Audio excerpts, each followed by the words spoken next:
You're uh you're the second interview that I've done today. I'm starting to wonder if I'm really in the honey business or the entertainment industry. So I I I'm just wondering, hey, can you give me just a sound check here because all of a sudden it doesn't sound like I hear you very well. Yeah. Can you hear me? Yeah, okay, that's Perfect. perfect. Perfect. All right, so somebody told me just for those that are going to be watching, somebody told me, hey, it was Spicoli actually who I interviewed the other day. And he says, "Oh yeah, there's an incredible young man who's in the Discord in the main channel right now, and he's got quite a story, and you're probably going to want to have him on the show." So I quickly, oh, who do we got in the background over there? Who's Oh, on your that's my dog. His name is Rusty. Rusty? Yep. How you doing there, Rusty? He's going to steal the show. You know everybody likes puppies. Oh yeah. Is- He's up all How? night. Oh yeah, man's best friend. Is he your best friend? Oh yeah. How long have you had him?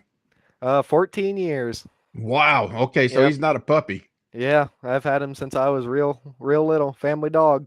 Uh huh. Yep. He's That's getting up there that's in age. Okay, that dog's going to be the star of the show. You watch, Yeah, he is. everybody loves that. So anyway, no, it's not live. It's not live. I'm going to have to do it the old-fashioned way and upload it. So anyway, why don't you just can you in like 10 seconds drop the hammer and tell everybody what is the outcome of this incredible story, and then we'll get into the story. But just to just drop the hammer and say, you know, this is what Yeah. happened. Yep. Well, uh, over the course of the year, I'm 18 and I'm now a millionaire from crypto. Well, that is a pretty big statement. There's Yes, it is. not too many folks who can say that even into their ripe old age. Yeah. So, let alone 18, and now you've got the whole world ahead of you. And what in the world is what are you planning on doing with that money? Well, hopefully growing it to enough where I can sustain myself for the rest of my life, have some money set back for my kids if I ever have any, and then give back to my community and family, friends, the ones who deserve it the most, because they deserve it more than I do. So wait a minute. So you're not going to quit your job, tell your boss to f off, and just live on a sailboat for the rest of your life? Nope. I still work a job All right, fantastic. And that's not going to change. for the near future. Nope. That's I hope amazing. not. And are you entrepreneurially minded at this point? Oh, I don't know. I've never really planned on starting a business or anything or starting Hmm. anything like that. So we'll see how it goes. It'd be cool to Okay, start one though. it would be cool, I'd like to and then take you on the could really challenge. start just about any one you wanted. Yeah, I could. I mean, I started my business 13 years ago with $212 on the cheap. Yep. So let's think about this now. Um, I think a lot of people right now are just being like, wow, this is the ultimate, the dream. This is why I'm in the game. This is Yep. why I want to do it. But the price keeps slipping away from me, you know, and I just can't seem to grasp onto something solid. We were talking a little bit beforehand, and some of this, while, everybody in, the intention, the hope, the dream is to do what you've done. Did you think that this was really going to happen to you, or did this kind of just fall right into your lap? Oh no, I thought I was going to lose everything. I thought I'd probably either come out with the same amount I started with or with way less. Uh-huh. And Big surprise. so in the moments that was it a moment like that you realized, or did this happen gradually over a little period of time? Yeah, at the when I first hit it big on that first crypto I got in at the floor, I realized, hey, I could use this money to really multiply it and I could get up to pretty big level pretty quickly if I really put in the hours. And I it mean, happened. were you shocked? I mean, did you dance? I mean, did you Oh what yeah. would did you go outside and scream? I mean, what happened? I first put the money in when it was about the second period of uh my day in high school.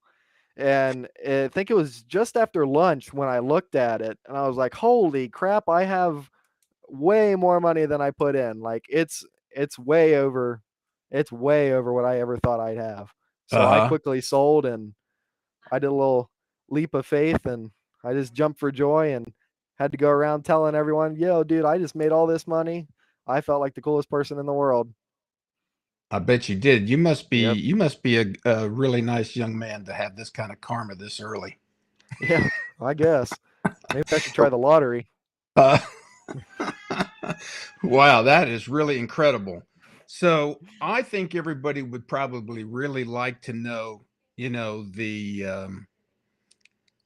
how this all happened. Take Mhm. everybody through the different steps now at your pace. I'm going to give you the floor and just tell them, maybe how you got into crypto, um, all the circumstances behind that, and some of the and I may stop you along the way just to kind of like ask some questions that jump up at me. But I'm gonna go ahead and give you the floor and tell them how you went from, I don't know what you were. You really had nothing, right? Right. You Yeah. started getting just like everyone else, Yep. and all of a sudden now you've got quite a bit. So go ahead.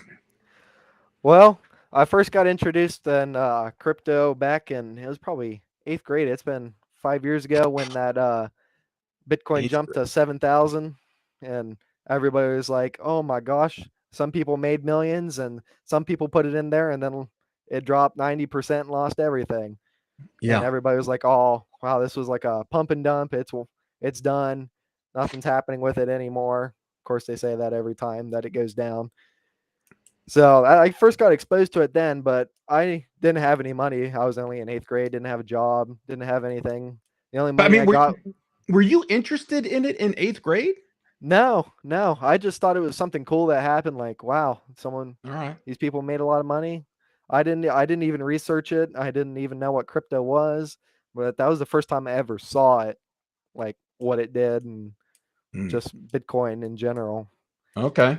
All right. And uh so when I actually got into it was after it jumped like past the 26,000 mark and it was becoming like a pretty prevalent thing. Ethereum had came out and like it was actually really prevalent now and uh the altcoins were starting to get in and I I had saw some Bitcoin but I didn't look at anything else and my brother was in Dogecoin when it was like a hundredth of a cent Uh, and my whole family just made fun of him because it was like, oh yeah, he's got like $600 in it. He's got like hundreds of thousands of these coins. They're like they're so worthless. So I don't know why you're doing this. And it's uh, like it's not jumping up and down in price. It's not doing much. So he finally sold it to build his first PC, and then I think it was like 3 months after that is when it jumped up to like I think probably 10 cents, and then went up from there, skyrocketed almost everybody thought it was going to go to a dollar, but he lost. He could have made millions in it. And so he spent all of it or almost all of it yeah, on the computer. he sold all of his Dogecoin to build a PC. He probably needed a psychiatrist after Oh that. yeah, he was pretty mad at himself. He's learned to hold now. Wow. I mean, what did he like go radio silent for a long time? No, Was he all right? he took it pretty well actually. He just stepped back and he was like, "Man, I can't believe I missed this, but hey, life goes on." So after Okay. that, we started I started seeing a lot of videos on the Bitcoin mining and how that was like exploding and everything. Everybody was Yeah. trying to do it. So we ended up buying some I think it was Radeon Pro 580 GPUs to start Bitcoin mining. They were on the cheaper side, they could get the job done.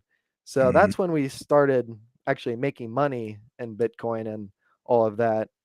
And we were making like I don't know, like $600 a month, which was like crazy. You're just sitting there letting these GPUs go, and man, you're just having money come into you. You're working overnight, you're making money no matter what you do, and it was How did you know how to do this? I mean, did you guys like what watch a couple YouTube's things, or was one of you a computer freak to begin he with? actually we use a thing called Nice Hash, which is like a miner pool where you can like sign up and let people use your GPU power to try to solve the blockchain. if you I know see. like how Bitcoin works and everything, and then they pay Uh-huh. us like in a certain amount of Bitcoin for how much power your GPU like is worth. Uh-huh. Wow. So Yeah. like no previous, I mean, you're not like computer gurus, network administrators or anything like that. I mean, I'm a big hardware person on the side of computers and stuff. I'm not that big in software. Like Uh-huh. I know my way around most hardware, most of that, and he's the same way. I got him into it by letting him build his first PC. Helped him with that, and now I mean I build PCs for everyone at school, family, friends, all that, and he likes to do it too. He's got he went from one PC to like seven in his house in just under a year. He built servers. He built one for his wife to play games with him. He built one just for in the living room to watch movies or play games. He just went ham on it. He really enjoyed that stuff. How old's your older brother? He is 5 years older than me. So he actually his birthday was 3 days ago. So he's Ah, 24 now. uh-huh. And are you guys really close, I'm assuming? Oh yeah, he lives 2 doors down from me. We Uh-huh. talk almost every day. Oh, that's fantastic. Yep. All right, so we'll let you carry on over here. Okay, so you lost out on Dogecoin. Yep. He lost out on Dogecoin. So after that, I started doing a lot of researching into coins and Bitcoin, what it does, Ethereum, especially Ethereum, because that's kind of the starting point of where all these different coins come from The and like altcoins. the use cases and all of that. Because Bitcoin is just kind of its own little thing. There's Hmm. nothing like that goes off of it, uses it, so to speak. And Right. Ethereum is kind of the one that makes the all of those coins spread out. People can actually make coins on the Ethereum blockchain and like make use cases, like real world use cases that aren't just, hey, I got a coin, I'm going to hold Hmm. it and hopefully someone pays me more later. Right. And I started looking at that, and then I started looking at altcoins because I was like, man, if I could just find one that like is really really low and has real potential to explode, I was like, man, I can make some money with this. So that was about 2019, 2020, and then of course the COVID hit and the whole economy shut down. And I Hmm. think it was like early in mid March of 2020 in the U.S. and the economy tanked. Like everybody thought it was just going to be like an absolute crash, like Great Depression. It was going to be awful. So Hmm. I ended up selling my PC that I had at the time. I had saved up for like a year worth of mowing money, mowing my grandparents' parents' yard, my brother's yard, and I bought one. And I also sold my Xbox. It was like $2,500 total. So you And were expecting the economy to tank, so you were taking on all these extra jobs and selling stuff so you could have a store of wealth in case things shit to hit the fan. yeah, Okay. I had just started driving the summer before, and I had gotten a job for like $10 an hour. I worked at the job my dad works at for I was mowing their lawn and Uh-huh. doing like all the groundskeeping and everything for them. Yeah. So I was making like $10 an hour, which is like not that much. 40 hours a week, you're only making like $350 after taxes. It's not a lot. Hmm. But I uh I sold my PC and my Xbox, and my my preacher at the church I go to, he's a big stock options guy. And he was like, dude, you gotta put a bunch of money in the stock market right now. It just tanked, and dude, you can make some good money. So I ended up putting it in. He gave me he gave me some uh options to put in, Your like options pastor's on giving stocks. you financial advice. Yeah. I mean, Okay. yeah, he makes a crazy amount. Just a couple days ago, he sent me a screenshot. He just made 3,000% in like 45 minutes from one of his options. I was like, man, I gotta get start getting into that soon. But he tells me a couple good ones to put on, and then the economy actually recovered like super quick, like quicker than I would have ever imagined, or really anyone else. Like it recovered within like 2 months or something, and then it ended up soaring past where it was. So I got out like 7,500 to 8 grand. So I made like 3x on my money. And I just thought I was the coolest person ever. Like, wow, I'm 17, 16 with almost 10 grand. Like, wow. So Yeah. I ended up building like a really cool PC with like custom water cooling loops in it and everything, and bought another Xbox and just kind of sat on my money. I worked, and that money just kind of sat there and didn't do much. And then uh, the where I made most of my capital for investing was one called Polygod. It Hmm. I had found it. Someone was talking about it, and it was still in a whitelist phase.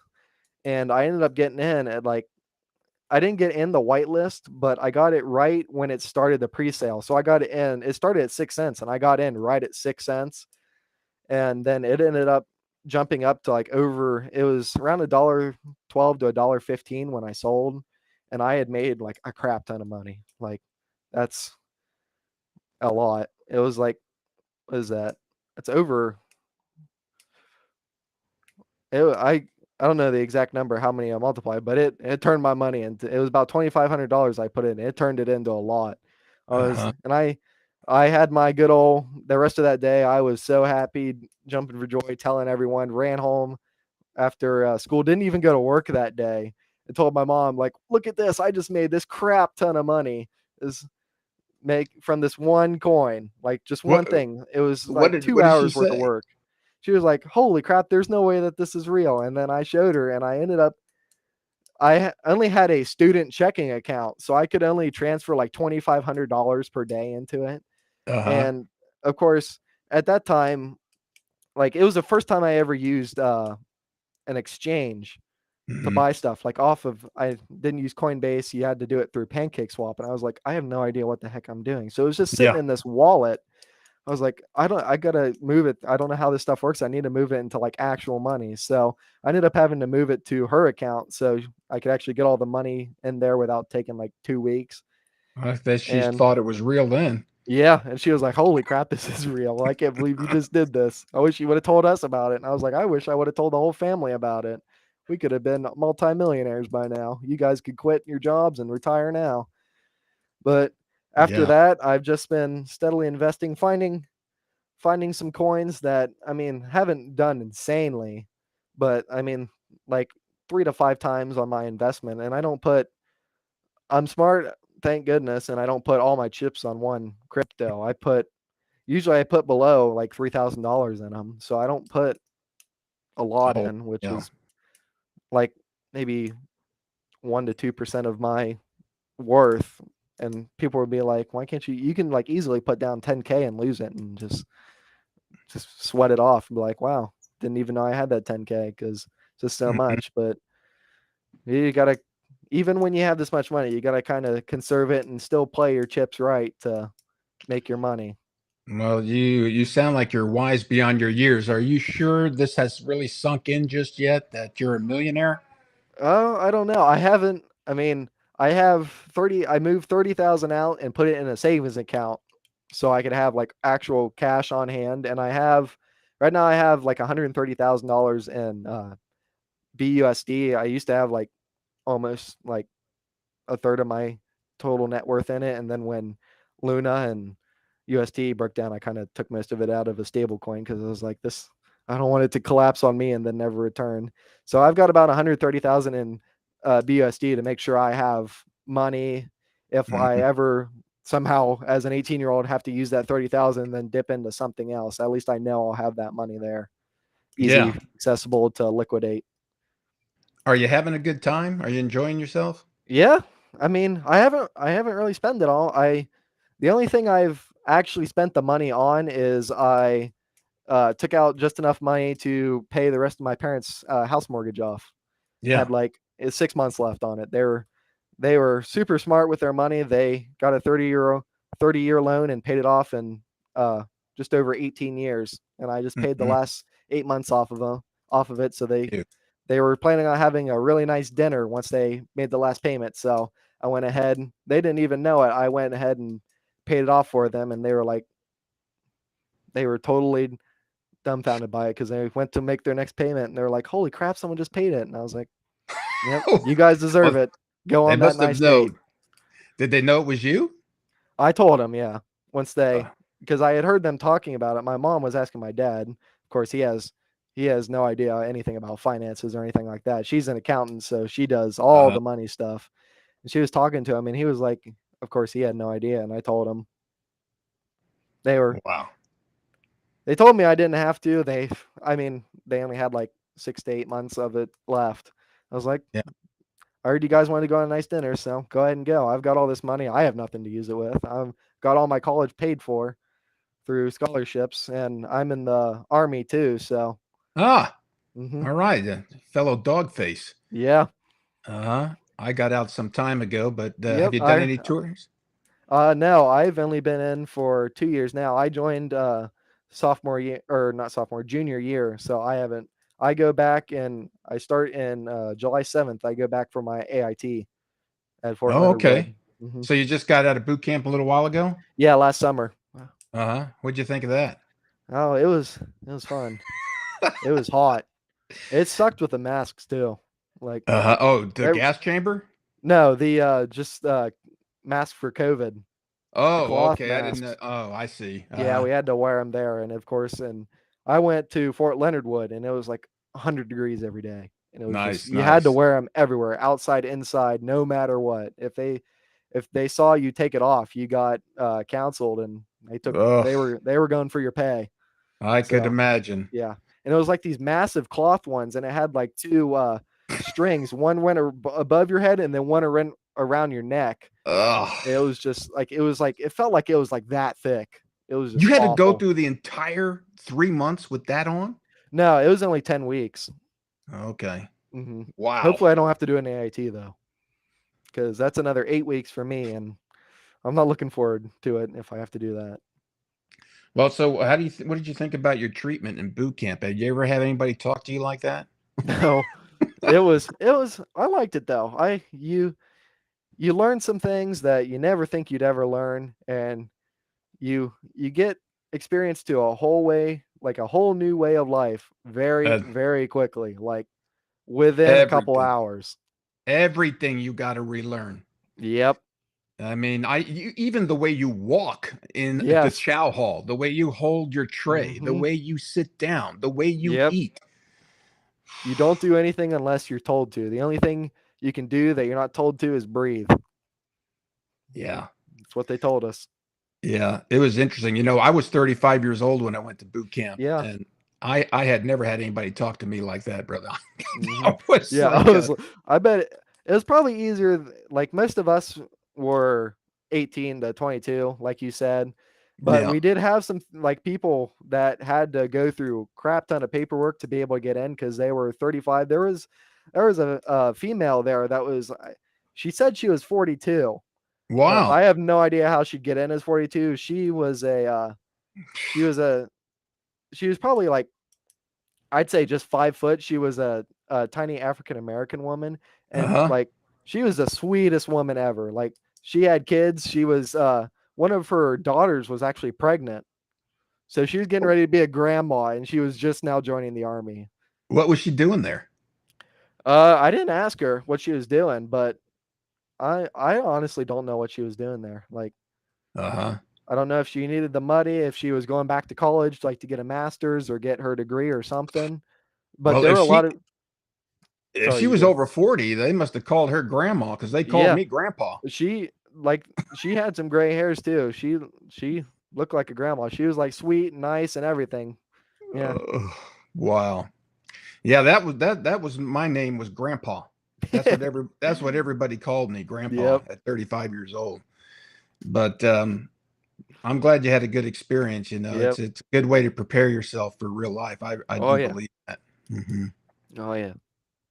Wow. So what's your MOS? What's your specialty? 12 November, horizontal construction engineer. Okay, you're a smart kid. Not only are you nice, but you're smart too. And now you're rich also. Yeah, I guess I've got the whole trifecta. What else are you gonna do? What else? I, What's I don't next? know. I You don't gonna know. take over the planet? I don't know. Maybe I could be the next Elon Musk. We need a decent president. Maybe you can get in there and Oh do some. no. Nope.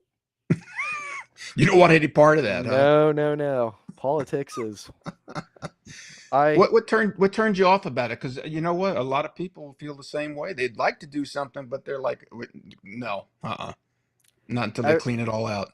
Yeah, I mean, I don't like to tell people that I'm like a far right kind of person, and everybody's just like all this. They bash the other side, but like, oh, they're corrupt. Oh, this other side's corrupt. If you're in politics, you're corrupt, and I don't You're want anything to corrupt. do with that. Like, Yeah. I don't think I could. My conscience, I couldn't do that. Like all the bribes and everything they take. If they're saying something to you and it sounds nice, they're definitely getting paid They're by definitely someone. lying. Yeah, they're getting paid like hundreds of thousands of dollars per word to say that. I couldn't do it.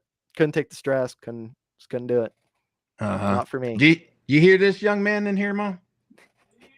He's brilliant. Yeah. That's great. Well, so okay, so I mean, what did you what so what's some short-term goals? What are some of your long-term goals? What do you think you want to do with yourself? Don't tell too many people you're a millionaire. That's my advice, Yeah. but go ahead. I don't like to go around telling everybody. It feels weird. Like I know probably if I go around telling everyone, probably no one would believe me, but I don't care. I mean, I drive a 2010 Subaru Legacy that has I got I was door I'm a door dasher. That's my job. And I was going to a DoorDash and I got a deer ran into the side of me. So I got a Uh-huh. big deer dent on the side of it. It's got almost 200,000 miles. Like I certainly don't live the millionaire lifestyle. I'm in my parents' basement right now, living in Good a for small you. room. Yeah. Uh-huh. That's really something. You sound like you got your head screwed on right. Yeah. I'm glad I And learned that must early. be a testament to your parents. Oh yeah, I mean, they paid off their house mortgage uh 12 years early, which is just mind-boggling to me. I don't know how you could do that. I mean, my mom was the daughter of a preacher and a Hmm. farmer. They just lived on an apple orchard. They didn't really have much. She grown up poor most of her life. And my dad, they they made it all right until he was about in I think he was 8th grade going on freshman year. His dad, which is my grandpa's, started a business. It's a fabrication and welding business, and it's like Uh, a multi-million-dollar business now. So they they made it big from there. So he kind of lived his later years in kind of some wealth, and he had hmm. all the nice stuff like the new video game stuff, the new like nice TV and everything. Had TVs in all their rooms, had Yeah. their own bathroom in their house. What does your So dad sit? I mean, does your dad sit down and do you guys ever talk about what's happened here and what's his 2 cents on this? I mean, is he like just is his mind blown away? I mean, he's just amazed. He actually, when I after the Polygon thing, he was like, "Man, you gotta teach me about this crypto." And yeah, for these past like 6 months, I realized how hard it is to teach people yeah, about something that they have no idea. Like he's yeah. not a money man. Like he told me that I could have something wrong in my paycheck every week, and I would never know. They could have been doing it. They could have been taking thousands of dollars from me every paycheck for past 30 years, and I would have never known. So Hmm. he's not a big money man, and I mean, my parents just have a financial advisor to do all their investment and retirement and everything of that. So they're not really big stock people. I'd say my grandpa is a big stock person. He's a big oil stock and tech stock, Hmm. and my parents just had no idea. They had no idea about crypto. They had no idea what it was. Like until probably the past month, my mom still thought it was like an actual like Bitcoin was an actual coin you got because on the news and everything, you see a Bitcoin, you see the Ethereum coins, you see the Dogecoin with the little dog on it. She thinks, Yeah. oh, you go down and like you buy it, and then they send you like these coins that show you have it, like gold or something. Uh-huh. Like they have no idea. It's like a completely different ball game. And if you grew up like thinking of traditional stocks and now you're like in your 40s and 50s and now this new thing is coming out, like that's just totally different. It's just not a stock. It's like a whole ecosystem, a whole like Yeah. utility and whole something that can actually change something in the world through just this virtual currency. They it's just wild. And it's even wild to me. I um I did a delivery some of our honey a couple months ago to an address, a customer of ours, and he was in poor health, and he had a lot of nurses and things there. His house was a mansion. He was also a millionaire. Mhm. He made his millions in traditional finance, Uh-huh. and I was talking to him because I got the sense that was probably the last time I was going to talk to him because he didn't look like he was doing so well. But on the way out, I asked him what he thought about crypto, Mhm. and I figured, here's a guy who's he's made millions in traditional finance. He probably knows something about it. And he's like, yeah, Yeah. to be honest with you, he said, I don't know anything about crypto except that that's where everything is going. Mhm. So I think that you're well ahead of the curve. It sounds like. Yeah. I'd like to think so. Hopefully I can keep it like that. Well, yeah, I got to tell you, young man, you're really in an extraordinary situation. I mean, I'm sure you're a smart kid. You must realize that people have worked, 40, 50 years and never reached the summit that you just have. Mhm. And Yeah. it's just, I mean, it's mind-boggling to me, the kinds of money that can be made in this arena, and yet such a small percentage of the population is even aware of it. Yeah. Uh I most of my like school didn't know I was a millionaire. Like I didn't really tell anyone. I didn't want to be all, oh, look at me, I'm a millionaire now. Like oh, I got all this money. I s- I stayed humble about it. I didn't want anybody to know. I didn't want anybody to judge me because of it. I didn't want to lose or gain friendships based on my money. That's So, smart. in it was in my psychology class. My teacher was talking about uh, it's really easy to become a millionaire. You just gotta put away money into a retirement, like as soon as you're 18, and just keep doing that until you're 65, and you'll be a millionaire. It takes over 40 years, but you'll be a millionaire. I'm just sitting there like, Yeah, that doesn't appeal man, to you. That doesn't appeal some to people you. still do it the hard way. Well, it's not the hard way; it's just the long way. Well, they don't think because they don't think that what happened to you is real. They don't think Yeah, that's possible. And I mean, if yeah, it, by the numbers, you have to give them this at least. That this what happened to you doesn't happen to too many people. oh yeah, So yeah, there's that. And but I'm like over here. I can't understand. I can't make peace with the fact that you were in the eighth grade and you know what crypto is, man. I mean, that yeah, just blows my mind. And that yeah. you, you know. I joke around a lot with the missus, and I tell her, we're in business. We've been in business for 13 years, and when Bitcoin first started, and only until last year, we never spent 1 ounce of our time looking Mm-hmm. into it. And here we are in the business of making money, and we're not even curious about this new thing called crypto. And Yep. here you are, an eighth grader, and you're already involved in it. It blows my mind. Yeah. Just blows my mind. God, it just blows my mind. And some other parallels, some strange, besides us being in the army and all of that is that Dogecoin was also my first entry into cryptocurrency. Okay. Yeah. And so my daughter, and who was like I guess probably 20 at the time, Mm-hmm. or 21, I had asked her. I says, "Hey, what's the story with this Dogecoin?" And she said, "Oh yeah, it's a joke. It's like Mm-hmm. a meme coin, a joke." And I said, "A joke?" And I said, "But people are making money from this thing. So how much of a joke is it really?" And so I started thinking about it for a couple of days, and I'm like, this doesn't make sense. A lot of people think this is a joke, but I was just reading this article about some guy that made like I don't know over $1 million on it. I said, Mm-hmm. that's not a joke. Yeah. And so, the more I started looking into it, and then I bought a little bit, and then I bought a little bit more, and I still have every Dogecoin that I ever bought, and it's just sitting in Robinhood Uh-huh. That's where wallet. mine is too.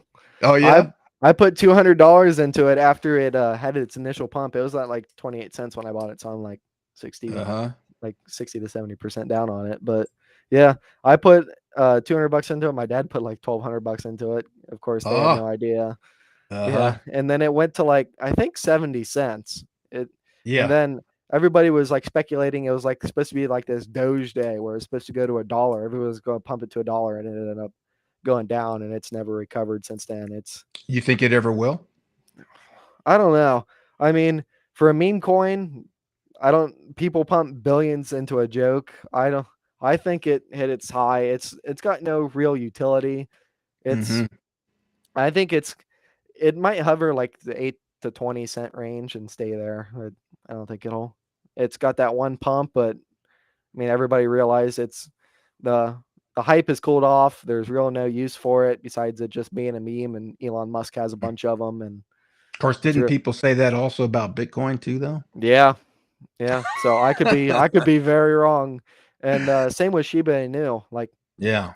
it was even more of a meme coin, and it had like millions more percent than Dogecoin ever made. Like Hmm. I'm pretty sure like Shiba Inu would have made you like almost a billionaire from just a couple $1,000s at one Oh point if you yeah. bought it at the beginning. And now they're actually like it's just a meme coin, but now they're actually like adding real utility to it. I've seen. Hmm. So Yeah. I bought like 5,000 worth of it. It's gonna be whatever. I don't think it'll actually do anything. I don't think they're gonna do like this trillions of dollars or trillions of coins worth of burns. I don't think that's gonna happen, or Yeah. I don't think it's gonna do anything. But Hmm. I got money there just in case it does. I've been wrong before, and Yeah. I yeah, had 40 million of those things. yeah. I It sold them. when you when it's like that low of a price and you put like $60 into it and you have a couple million coins and you're like, wow, this is I mean, it's not much money, but when you look at it in your Coinbase or wherever you have it, Yeah. it's like, wow, that looks kind of cool. I got millions of these coins. Just Hmm. imagine if it was like Bitcoin or something. You come across as the most level-headed young man. I cannot believe you're in the situation you're in and you haven't lost your mind. I know. I'm surprised I just haven't gone crazy and spent it all. Well, kudos to you, brother. That really says something. And tell your parents I said so too. They must have really done a great job with you. Yeah, I guess they did. Wow. So let's get to some Titano, huh? Okay. We talked a little bit about what you did, and Hmm. I mean, at this point, you're a millionaire, and you're still interested in a Hmm. small project like Titano. Yep. What is it about Titano that you like? I love the community. Like Mm, of course I got into Titano back in January, but I didn't join the Discord in April, and I really wish I had joined it all the way back, even in December when that person sent it to me. Like yeah. it's just amazing community. Like everybody's just having a good time, positive. Mm, Sometimes you'll have those negative people that come in, like those targeted attacks we've had lately, but yeah. But let me ask you a question real quick. How enjoyable is it to see these seasoned Discord guys do away with those chumps? oh, it's funny. I Yeah. have a good time. Like no matter where I am, I could be in like somewhere like professional, or I could just be laying in bed and I just have a good laugh. I was like, man, this is just too funny. You got some smart people in there. Yep. Yes, we I do. mean, wow, Yeah. and some real go-getters. Oh yeah.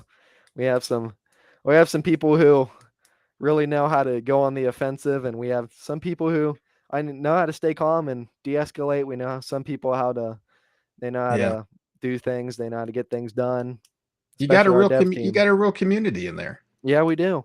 Hmm. And I mean, through everything Titanic's been through since like November, even with the hack, I heard that Hmm. happened. How many times it's like dipped like 95%, Yeah. how they got all that money back and used their Yep. own wallet to pay over $2 million worth of Yep. Yep. Titano back. Like that's just insane. Even though they're not KYC'd or doxed, I mean, Yeah. yeah, hats off to those guys. I'm sure they've earned everybody's trust just Oh for that. yeah. That When shows you that don't need a happened, KYC or docs. Yeah. exactly. Exactly. I at this I thought for sure we were that $2 million was lost, Oh because yeah.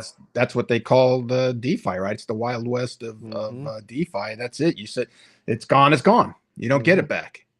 So yeah, I thought that was really special. Mhm. Yeah. Yeah. It was pretty amazing to see that. How I mean, they could have just ran. Like they would have had millions for each one. They could have made easily 3 million per person on the dev team, but they hunkered down and should gave everyone their trust and respect within a couple days. It's a thankless job, brother. Those Oh guys, it's yeah. a thankless job. Yep. And why would anybody want to dox yourself in a thankless position like that? Because you know they'd be Exactly. raked over the coals. Oh yeah. Like I don't blame them for not KYCing or doxing because I wouldn't want to have myself put have everybody know who I am and Yeah, put that's like at the putting a top. big target right on your head. Yeah.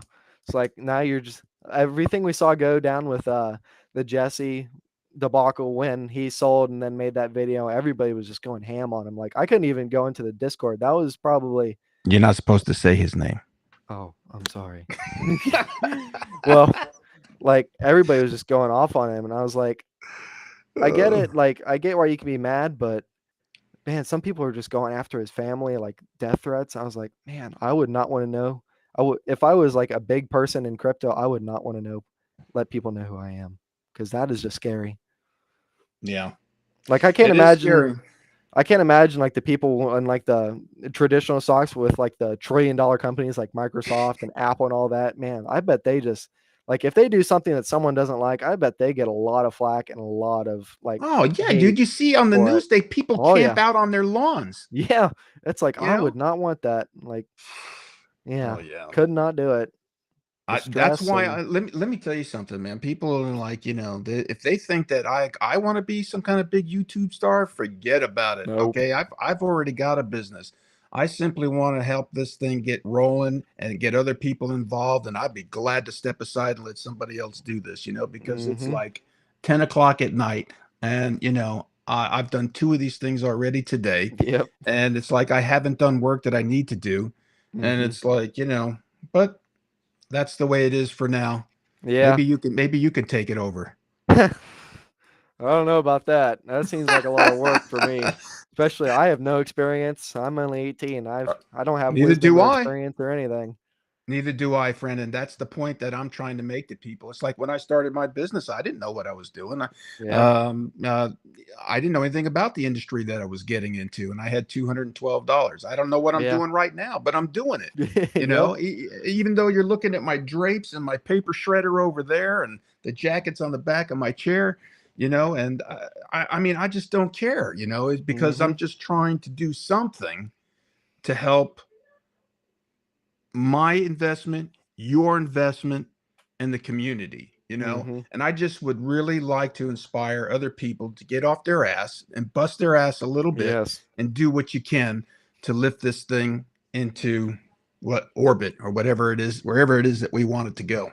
Yeah. I've I've seen like everybody's just into like pay by the hour. I mean, or salary. Everybody's like, oh, just get into a salary job and just go into retirement. And I I hate salary. Like I'm pretty sure Kevin O'Leary. He has a good quote. It's who if they pay you a salary, they're just paying you to throw your dreams in the trash.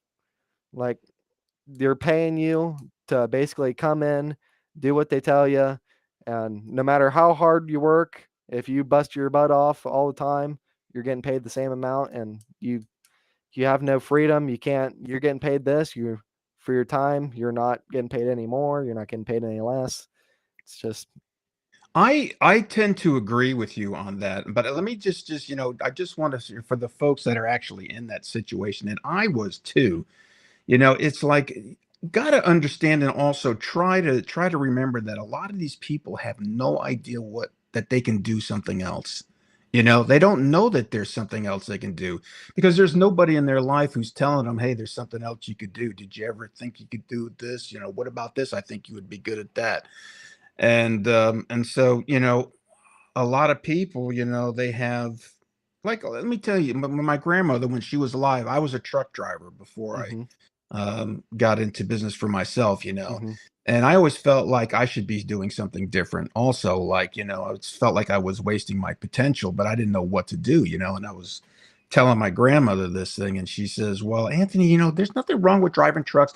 Your great uncle drove trucks and Uncle Tony drove trucks and stuff, and I'm like, yeah, I understand that. I'm not saying that it's not an honorable thing to do. It's just that I feel like I should do more than that. mhm, And and she just would just console me instead of saying, hey, I understand what you're saying, go for it. do Mhm. something. Yeah. You just get the, well, look, we're simple people. You got to settle for this and you got to settle for that. And so if you don't Mhm. grow up hearing that there is something else, you might not know about it.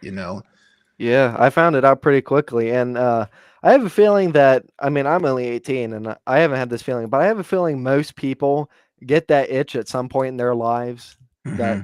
hey, I could be doing something. I could be like starting my own business. They've at least thought about it once, man. I could do so much more right now, but either they think it's too late or they don't have enough money to be able to Sure. like have any failure whatsoever. They're like, I got to do this, and it has to be like an instant success, or I can't Yeah. feed my family, I can't feed my kids, can't. I mean, maybe I got house mortgage, all that I can't pay. We're gonna lose the house. They're Hmm. just too afraid. I mean, Hmm. it's I'm sure it's an extreme amount of risk. I don't know. I mean, I've heard about yours, how you started with your honey business. I've Hmm. heard that from the intro to Hmm. your talks, and man, I mean, you didn't have you had I you could had your life on the line, but were you said I think you said you were married at the time too, Yeah. and you Uh-huh. said your marriage was like in free fall. Yeah. I'm guessing you didn't have any kids, did you? No.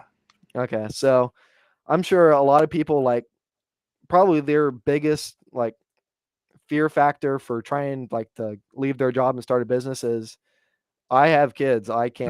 I can't do this. I can't go without pay. I don't have enough. I'm afraid I don't have enough saved up. What if my kids don't have food on the table? What if they have scrawny like clothes and they go to school and now everyone's bullying at them because they think they're poor Yeah. and they might not be able to go to college because I might not have it set up by then to be able to pay for college. It's I mean, Mm. I'm only 18. I don't know a lot about this. I don't know a lot about this life stuff that everybody talks about in adulthood and all that. Yeah. But I'm sure I'll learn very quickly, and I'm sure some of these tough calls that people have to make in their lives, I'm sure I'll still experience them. Most of the tough calls are with yourself. It's like Mhm. the reason why I didn't think I could do it is because I didn't think I was smart enough, because I didn't graduate high school and I didn't go to college Mhm. and I didn't get any specialized training except to drive a forklift and a Mhm. tractor trailer. So, Yeah. the biggest stumbling block for me was myself. Mhm. And I needed to overcome that. But I understand what you're saying. Some people have more than that. That, like you say, they got children, they got a Mhm. mortgage and a house. And I had all that too, but just not no children. But Mhm. you know, other people have said where there's a will, there's a way. I agree with it 100%. And I'll tell you, like with my household here, with my business, my entire family works in it. We don't, Mhm. we are the employees, my Mhm. wife, myself, my 9-year old, and the Mhm. 22-year-old daughter. And so we do it. And I'll tell you, these guys have suffered uh, immeasurable, immeasurably over the years to get Yeah. to where we are today.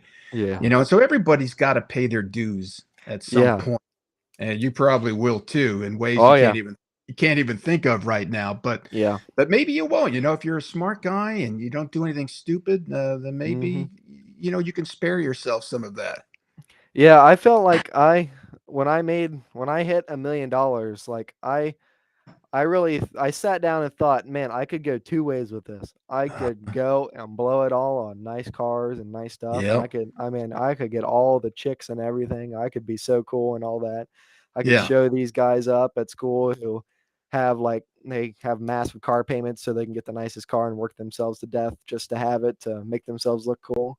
Or Hmm. I mean, I could just live how I am now and let that money ride out and just multiply, maybe stop at like 5 or 10 million and then set aside what I need and then I could start giving back cuz I like to think of it giving back to your community is way more than you I feel like I could buy nice stuff for me because I mean, sure, it's cool. Like everybody will like you if you have a nice mansion, a bunch of nice cars, but when you're dead, the only Yeah. people who are going to like you are the people who inherit your stuff or get your stuff at an auction for a really great price. But the stuff you can do with your community, I mean, that could impact generations to come. I like to think of it that way. What's going to happen is so when I upload this video to the Discord, Mhm. I mean, everybody's gonna fall in love with you, man, because you're such a nice young man, and the things that you're saying. I mean, you are like in that. innocent stage, you know. I mean, just listening to you, you know, and you're saying all the right things, and you can tell it comes from the heart. And you're such a Hmm. young man. You love your parents. You're helping people, and I mean, you know, that is a really special story that you have right there. And I want to first of all thank you for saying yes to this. I know it's probably like 1 o'clock in the morning or later over Oh there where yeah, you're at. yeah, And you don't have to be doing this. And I'm going to tell you something. A lot of people are going to be watching this and going to be very impressed with you. And I imagine you're going to, there's going to be a lot of talk tomorrow. yeah. And there's going to be a lot of talk tomorrow. And you deserve it. You know, I have to tell you, you really got your head screwed on straight. And that's really something special to see. I hope you're proud of yourself. Oh yeah, I'm proud of myself. My family's proud. My girlfriend's proud. Yeah, That's great. yeah. All right. So we're just about at an hour, just like Hmm. 10 minutes left. Is there something that you wanna say? Is there something that you've got on your mind that you'd like to tell everybody? Now's the time. Hmm. Let me think about it. Uh, Yeah. I mean, if you're sitting there just itching, like you're on the fence about doing something that you love, and you have this itch. You're like, man, I really wish I could do this. I mean, just go for it. I mean, I mean, sure, there's stuff you could lose, but as long as you take a conservative approach to it, you can make something great out of it.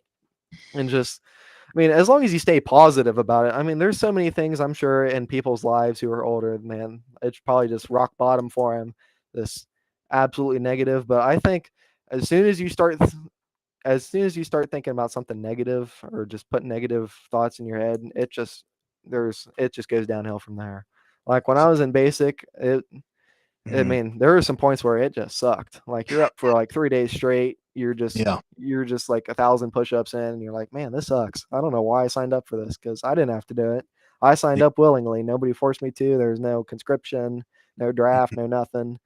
I was like, and then you just think about it. You're like, well, I mean, everybody else is here doing the same crap as I am. They all signed up too. They're all wanting to do it. And I mean, there's you meet in the worst times of your life, you meet some of the most amazing people ever. Like Mm. in basic, my bunkmate was from Jamaica, and like he had like a totally different way of living than I did. Like just from the way we walked and talked to everybody. I mean, he was a wonderful and nice guy.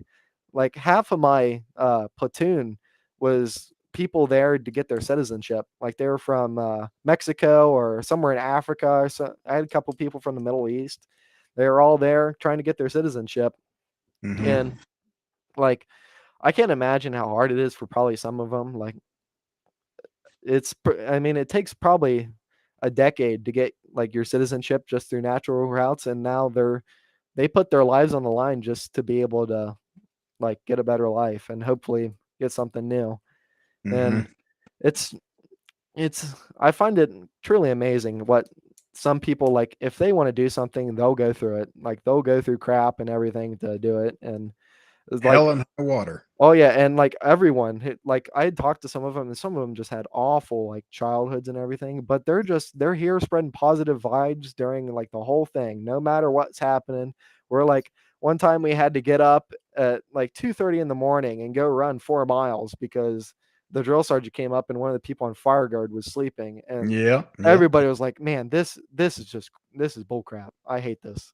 And Yeah. then the kids there, they were just walking. We were doing a cadence at the end, and they were just full send singing and everything. They were just having the time of their lives, and we were like, "Dude, we Mm. just ran for like half an hour, and this it's like 100% humidity. We just ran like the biggest hills that they could find, and now you're still happy about it." And they're like, "What is there to be sad about? I mean, we're here, we're doing it. It's past us now. You just burn like a couple hundred calories. Probably feel good now. You'll feel good later. Just focus on the positive." And now I just try to focus on the positive. Like in the chat, I'm always trying to be positive, always trying to have a good time with people.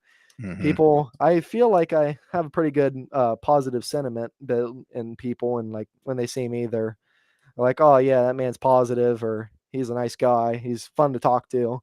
I try to I try to not put myself out there like try to bolster myself in a conversation or try to like shove myself into something. But if I see an opportunity, like there's an open-ended conversation and I can put my 2 cents into it, what little I have as an 18-year-old, I'll start a conversation with someone. I'll just see where it goes, try to stay positive and talk to someone. Hopefully I can give them some knowledge that I have that I've made with this money, and hopefully it'll help them in their lives. And hopefully I mean, as long as I help someone, at least one person, change their lives, I'll be happy. If I can, if all of my knowledge, if I work until I'm 60 telling everyone, as long as I can change at least one person's life and help them with this knowledge that I have, I Yeah. call it a success. I'd hope it'd be way more than one, but as long as if I can get one, I'll be ecstatic. It'll just be amazing just to help someone in their lives. You're quite an amazing young man. I When I Thank was you. your age, I surely wasn't talking the way you're talking right Yeah, now. most people my age don't either, and I hear them talking, and I was like, man, I I can imagine I could have some fun with this money, how other people act, but I choose not to go down that route. I choose to look long term, which I'm sure even now is like hard because Yeah. especially in my age, I feel like people are trying to. This probably feels like the best time to like find some way to make it rich quick and Hmm. just like retire and within a year and then never have to work a day in your life. But I mean, I'm probably gonna still work. I mean, I plan on working through college. I DoorDash. I make like $25 an hour, which is pretty good for an 18-year-old. But I mean, That's really good. yeah, I went from $10 an hour to 25. I just quit my other job like I think just over a month ago. Hmm. I And then, stopped of course, mowing.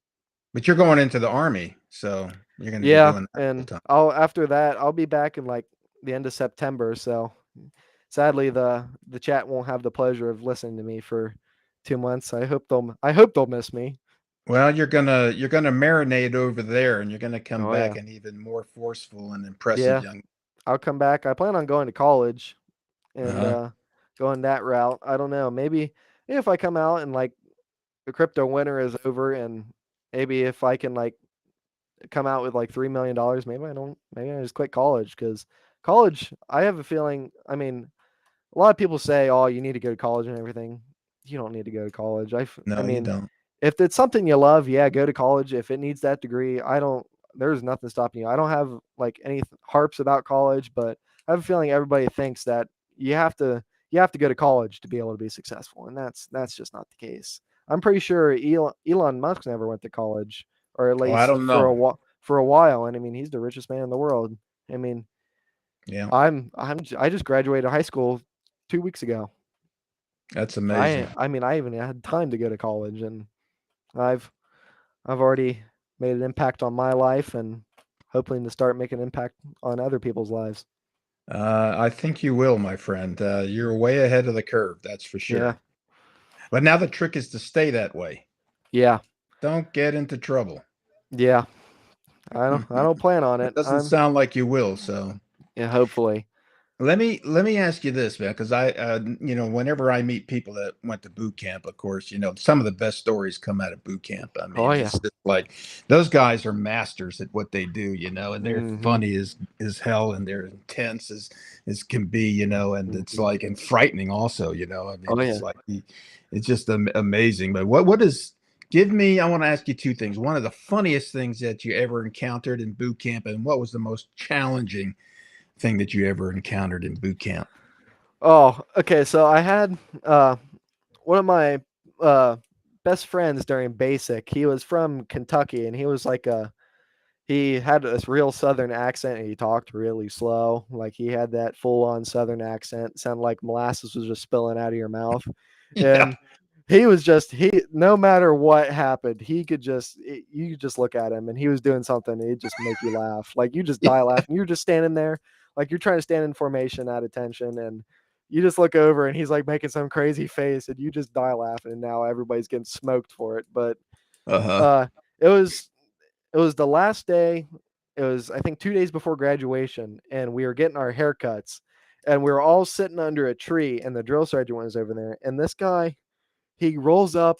It just rained, and he rolls up this like this mud log. It looked like a turd, and he hides it in his shirt. It says he asked the drill sergeant to go to the bathroom, and he goes there, and he comes back, and he walks right in front of the drill sergeant and takes this log out of his pants. It just plops it on the ground, and the drill sergeant's like, what the heck is that? He thought it was a turd, and he was Yeah. just screaming at this man. Did you really just use the bathroom and then bring this turd out here? He's like, no, drill sergeant, it's just a piece of mud. And this drill sergeant looks at it and just absolutely loses it. Like he's laughing so hard. His face is blood red. It was the funniest thing ever. And everybody was just absolutely dying. Like it was just Uh, the funniest thing ever. And of course, in basic, everything that happens is just funny. It's like I think of it as it's basic is the funniest place where you can't laugh at it. Like yeah. everything is funny and you got to sit there and you can't laugh. At least not in front of a drill sergeant, Yeah. anyway. Yeah, once you get in front of them, I mean, everybody just loses it. Sometimes No. if the drill sergeant loses it, if it's funny to drill sergeant, everybody's just absolutely dying because at least they can and not get Yeah. punished for it. Uh-huh. And so what was the most challenging? I think the most challenging thing for basic was like the first like week. It's when you're in reception and getting all that paperwork done. You Yeah. arrive there at like it's just like they time it just right to where you sleep for like maybe 10 minutes and then the Yeah. next day starts and they're like, yeah, no, the day don't stop for no one. You guys are going to sit here, and then you sit there for 18 hours sitting on a bench. You can't sleep, you can't do anything besides read this book about everything. And of course you can read that, you can get it all read in like a day because you're just sitting there or standing there. And then you go, it's like 4 in the morning to like 9 o'clock at night. And then they try to get you to your barracks, but then you stand there for like 2 hours. So you don't get there until probably 11:30. And then it's probably midnight before you're actually allowed to go to bed because God forbid you sit in one of those beds before they tell you to. And then you got like 4 hours to sleep, and then it's another 18-hour day of just sitting there. You can't sleep, you Yeah. can't do nothing. It's just like, man, this sucks. And like that was probably the most challenging time for me. I was like, I don't know why I did this because I didn't sleep for like the first 3 days because we just didn't have time to. And Uh-huh. it was the most challenging. I was like, man, what did I put myself up to? Like this is awful. And then of course you finally get that's like happening for a week and it's just dreadful. Like it feels like a month has passed and it's only been a week. And then you're sitting in the big lines waiting for them to come over in those like cattle cars pulled by the semis to pick you up, and then you see everybody in the drill sergeant hats, and you're like, oh, I hope that I don't know how this can get worse. And then they pick you up, they bring you over there. They're like super quiet through the whole thing and bringing you over there. Like they're talking to you all nice, and then they're quiet. They're like, oh yeah, you can sleep and everything. Then they stop and then they get out and be like, "Oh, I'll be back in 1 second." And then they open the doors and everybody's they're just screaming at you like you're Yeah. like it goes from 0 to 1,000 super quick. And then you go through the shark attack and you're like, "Wow, this okay, maybe it can be worse." And Yeah. then you go through that day and then that night is awful because they just come up there like every 30 minutes and screw with you just because someone's not doing something right because it's the first night. So you don't Yeah. sleep again. And then the next day you get up and man, it's just you learn to how to take like a 10-second shower and you learn how to shave your face very quickly. Like they give you like 10 minutes for 60 people to use 5 showers. You got like Oh, 6 stalls and like 6 sinks, and you're 60 bringing it people have all to do back. everything. Yeah, It's it was. bringing it all back. It's the Yeah, same. It doesn't matter what decade. yeah, Nothing changes. Everybody thinks, oh yeah, I'm going to join the military now. It's going to be like a breeze, and then like everybody waiting at the airport. We had got to the airport in Missouri, and everybody had like their iPhones out. They had like their nice wireless headsets and everything with them. And I started to think like, huh, maybe this won't be that hard. Like I won't get my phone taken away or anything.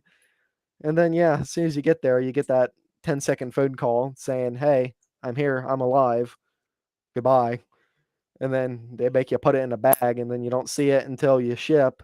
We got like a 5-minute phone call to actually like we could say whatever we wanted, like, "Hey, Yeah. all this." And then you get there and you have like a 5-minute phone call. You have something scripted, and they're screaming in your ear. So your parents probably couldn't even tell what you're saying in the first place. Because I mean, you're saying like, "Hi, I'm private last name, and then I have arrived at basic training. Here I am required to send you this information." Then you take a picture of your mailing address and send it to them. But of course, all they probably hear is all that, and because you're all standing in one row, and there's like 10 of them, just absolutely screaming in everyone's ear, like they make it as loud as possible. And Yeah. yeah, that was probably the most challenging thing by far. Like just the whole thing was challenging in general, but after it's done, you realize how fast it went and like how fun it actually was. You don't like while you're doing it, you don't have the time to stop to think how like you're You having don't. fun. But once you're Yeah. done with it and you can actually sit down for like 10 minutes and just think back. You're like, I completed this and man, it was actually fun. Yeah. I got two stories too. I'll give you guys. We'll close it out with this, and it's like we had this guy in our unit. He was a young guy, like your age, Hmm. and he was into like Marvel comics and superheroes and things like that. Hmm. And then the unit that was upstairs from us, they were called the Wolverines, Uh-huh. and their mascot was the Wolverine, Yep. right?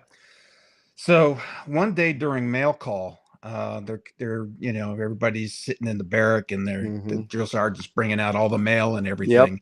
And we were told, you can't have any packages, Hmm. and it was just paper mail. So this guy that was the superhero fanatic, he got a package, Hmm. and drill sergeant looks at it, he's like, "What the hell is this? Why are you getting a package? Nobody else has a package. You Hmm. got a package? What's so special about you?" And the kid just like, he didn't even know what to say. And he's like, "Did Yeah. you tell your parents to send you this? What's in here?" And so the guy's like, I don't know what's in there. He says, "Come up here." So he goes up there and he's like, "Oh, open this thing." Hmm. And so he opens it up, and drill sergeant snatches it away from him, and Hmm. out spills this Wolverine action figure. Okay, like the old style Yeah. Wolverine, the one in like the yellow tights. Yep. Yep. And drill sergeant's like, "What the hell is this? You playing with dolls? You need a doll?" And he's like, "Drill sergeant, I don't know I don't know who got you this thing. What is it? Pick that thing up." Hmm. And so he's like, he's looking at the doll and he's looking at the kid. And you know how these drill sergeants are, they're just like very animated, and like, they're like actors, the best Oh actors. yeah. Like, I tell you what, this is what's going to happen over here. He's like, uh, "Who's your battle buddy?" And he told him who he was. "No, he's not your battle buddy anymore. This is your new battle right here. This guy, this Wolverine doll, this is your new battle. He's going to go everywhere with you. Okay. And I mean everywhere. Matter of fact, what we're going to do is we're going to get a rope, and you're going to tie it around your waist, and he's going to be stuck in there. And I better never see him away from you." And he told him, "Yeah, for every one push up you do, you're doing one push up for him. So if it's 20, it's 40. And I want to see him everywhere. I mean, everywhere. The chow hall, everywhere. If I don't see that doll attached to you, you know what's coming." And that That's guy did amazing. wear that doll for the rest of the engagement. Can you That's believe amazing. that? That's amazing. Now you can actually have packages, and on Wow. Amazon, they have like this section where it's like the items that are allowed to be sent to Yeah, people in basic or in training. Like you can send them a package. Like Amazon has the stuff that's allowed, and you can send them a package with like that specific stuff in it, like hygiene and everything like that. Yeah. I see. But then we had the people who like it was their brother or something, older brother or younger brother, just to screw with them, they'd send them like a bunch of like one guy got a bunch of dildos in it. And the drill sergeant just, what the heck are Oh, these? One guy got a bib and it said the blowjob bib. oh And the my drill sergeant God. made him put it on and walk to chow with it. Oh It man. was I mean, with absolutely friends like hilarious. that, who needs enemies, man? Exactly. I mean, we're all there just to have a good time. We're all, we're all there no matter what, so you might as well make the best out of it. Even the drill sergeants, like, Yeah. Those yeah, guys are really incredible, I have to say, man. I couldn't believe. I mean, everything that we did, they did 10 times better, oh you yeah, know. because Yeah, you're up for like 16 to 18 hours a day. You got to think they're there before you and they leave after you. So they've got even plus they probably live maybe 10 to 20 minutes away. So that's another hour knocked off of their time to have to just Yeah. driving to you. Yeah, like That's why they do a lot of rotations. They don't stay oh yeah. doing that too Yeah, long. I think you can only do it for like a maximum of 3 years. Is like Uh-huh. the max. You can do it for if you're picked to do it or you choose to do it, you do it for 2, and then you can do the option for 1 more year. But after that, I'm sure like you're probably just so exhausted that even if you wanted to, they just don't let you because it's probably just so draining. Like you're up for you probably maybe get like 20 to 25 hours of sleep per week. Yeah. It's just yeah, it's grueling. I don't think I could ever do it. I don't think I could either, but those guys are true leaders. I have to say, But yes. I had great respect for our drill sergeants was drill sergeant Rive and drill sergeant Love, Mhm. and I'll never forget those guys. I won't. Even though Mhm. I don't know if I would do it again, knowing what I know now. But Oh yeah. and I you know but we had some pretty interesting. Where you went, we were extreme heat, but where I went, it was just the opposite. It was Lawton, Oklahoma, in the Uh-huh. winter, and it was Oh snowing yeah. and sleeting. And so, like some of my last few days were spent in a foxhole full of ice water, man. And so it was Yeah. I couldn't pretty imagine that. intense. I mean, I'm sure the hot was just excruciating because you just drank it like 2 to 3 gallons of water a day just to make sure you don't heat stroke or something. But I couldn't imagine doing all of that in the winter because you're getting down on the ground, it's freezing, you're probably just constantly soaked and everything. It must have been awful. Like I couldn't We were imagine doing it doing in the all our winter. push-ups and everything in the Yeah. snow. Yeah, snow don't stop for no one. Yeah. I couldn't believe it, dude. The first time we did push-ups in the snow, I thought he's going to bring us inside into a Yeah. gymnasium or something. They're not really going to do that. No. Mhm. Yeah, no, we did it. The snow we had, it was like, it was like this. Mhm. So it was like you're in there. Yeah. One day it got like over 110 degrees there. So what we did was of course the buildings were like 70 to 75 degrees. They were like just amazing. So we'd go the drill pad was like right outside of the back door of all the barracks. So they'd have us line up there and they'd smoke us there, but of course they'd sit inside and just It's, have like a it's, little crack in the window yelling at us and we'd be out there in the uh, heat, but of course they don't want to go out there cuz it's so hot and yeah, we might be in like PT uniforms, but they're in their full thing. They got that massive hat on their head, and it probably yeah, just sucks. So yeah, they yeah, sit inside and they smoke you, but you feel the heat hard. yeah. There's a lot of good memories there, man. You bring it back, talking to you. It's always fun to talk to people that have been in boot camp, because it's quite an experience. Hmm. Yeah. Yeah. So are you beat? Are you tired? You ready to pack it in? Oh, I mean, I could go longer, but I've got. I mean, I'm 18. I'm graduated. I've got nothing to do. All right, let's do some more boot camp stories. I got one that comes to mind, and it was the chow hall. And like the chow hall was just like that was the place I dreaded the most, for some Oh yeah. reason, because I just felt like, how I don't know how it was for you guys, but all the drill sergeants sat in one section and Yes. they were just like eagle eyeing everybody. Yes. It's like what you had on your tray, how you held it, the way you walked, the way you Yes. sat down, the way you ate. I mean, the where you looked, and everything was Oh like yeah. under extreme scrutiny. And so I remember one time I'm sitting there at the table. There was like four people at the table. So I'm sitting here. There's a person across from me, and then a guy over here next to him, and the guy next to me. So four of us. Hmm. And this kid comes to sit down. He's kind of like, what they called fat bodies over Yep. there. You Yep. know, he Yep. wasn't really that fat, but I guess Yeah. he wasn't skinny either. But Hmm. anyway, he came there, and the guy had like two cheeseburgers, or it was like two cheeseburgers or something like that instead of one. Hmm. And so the drill sergeant saw him from way over there, you know, and Oh the yeah. drill They have sergeant eagle gets eyes. up and he starts like circling the table, like he's Hmm. inspecting everybody. He doesn't say anything and he's looking, and then he just stops right behind this guy with two cheeseburgers, and he's like, "Private, what in the world is that on your plate? Why do you got two cheeseburgers on that plate? And the kid is just like looking at us. Don't look at me. Sit down. It's like, you know, what in the world is somebody with your size, your mass, your massive body? Why are you eating cheeseburgers? You shouldn't even have a cheeseburger on this Yeah. plate, you know? Yeah. And he started throwing his, doing his little thing. And then he started doing like this. He's like, oh, you privates, you get me so upset. You start to raise my blood pressure. You get me all excited. And he's like, I gotta calm down. He's like, I understand. I know you need your food.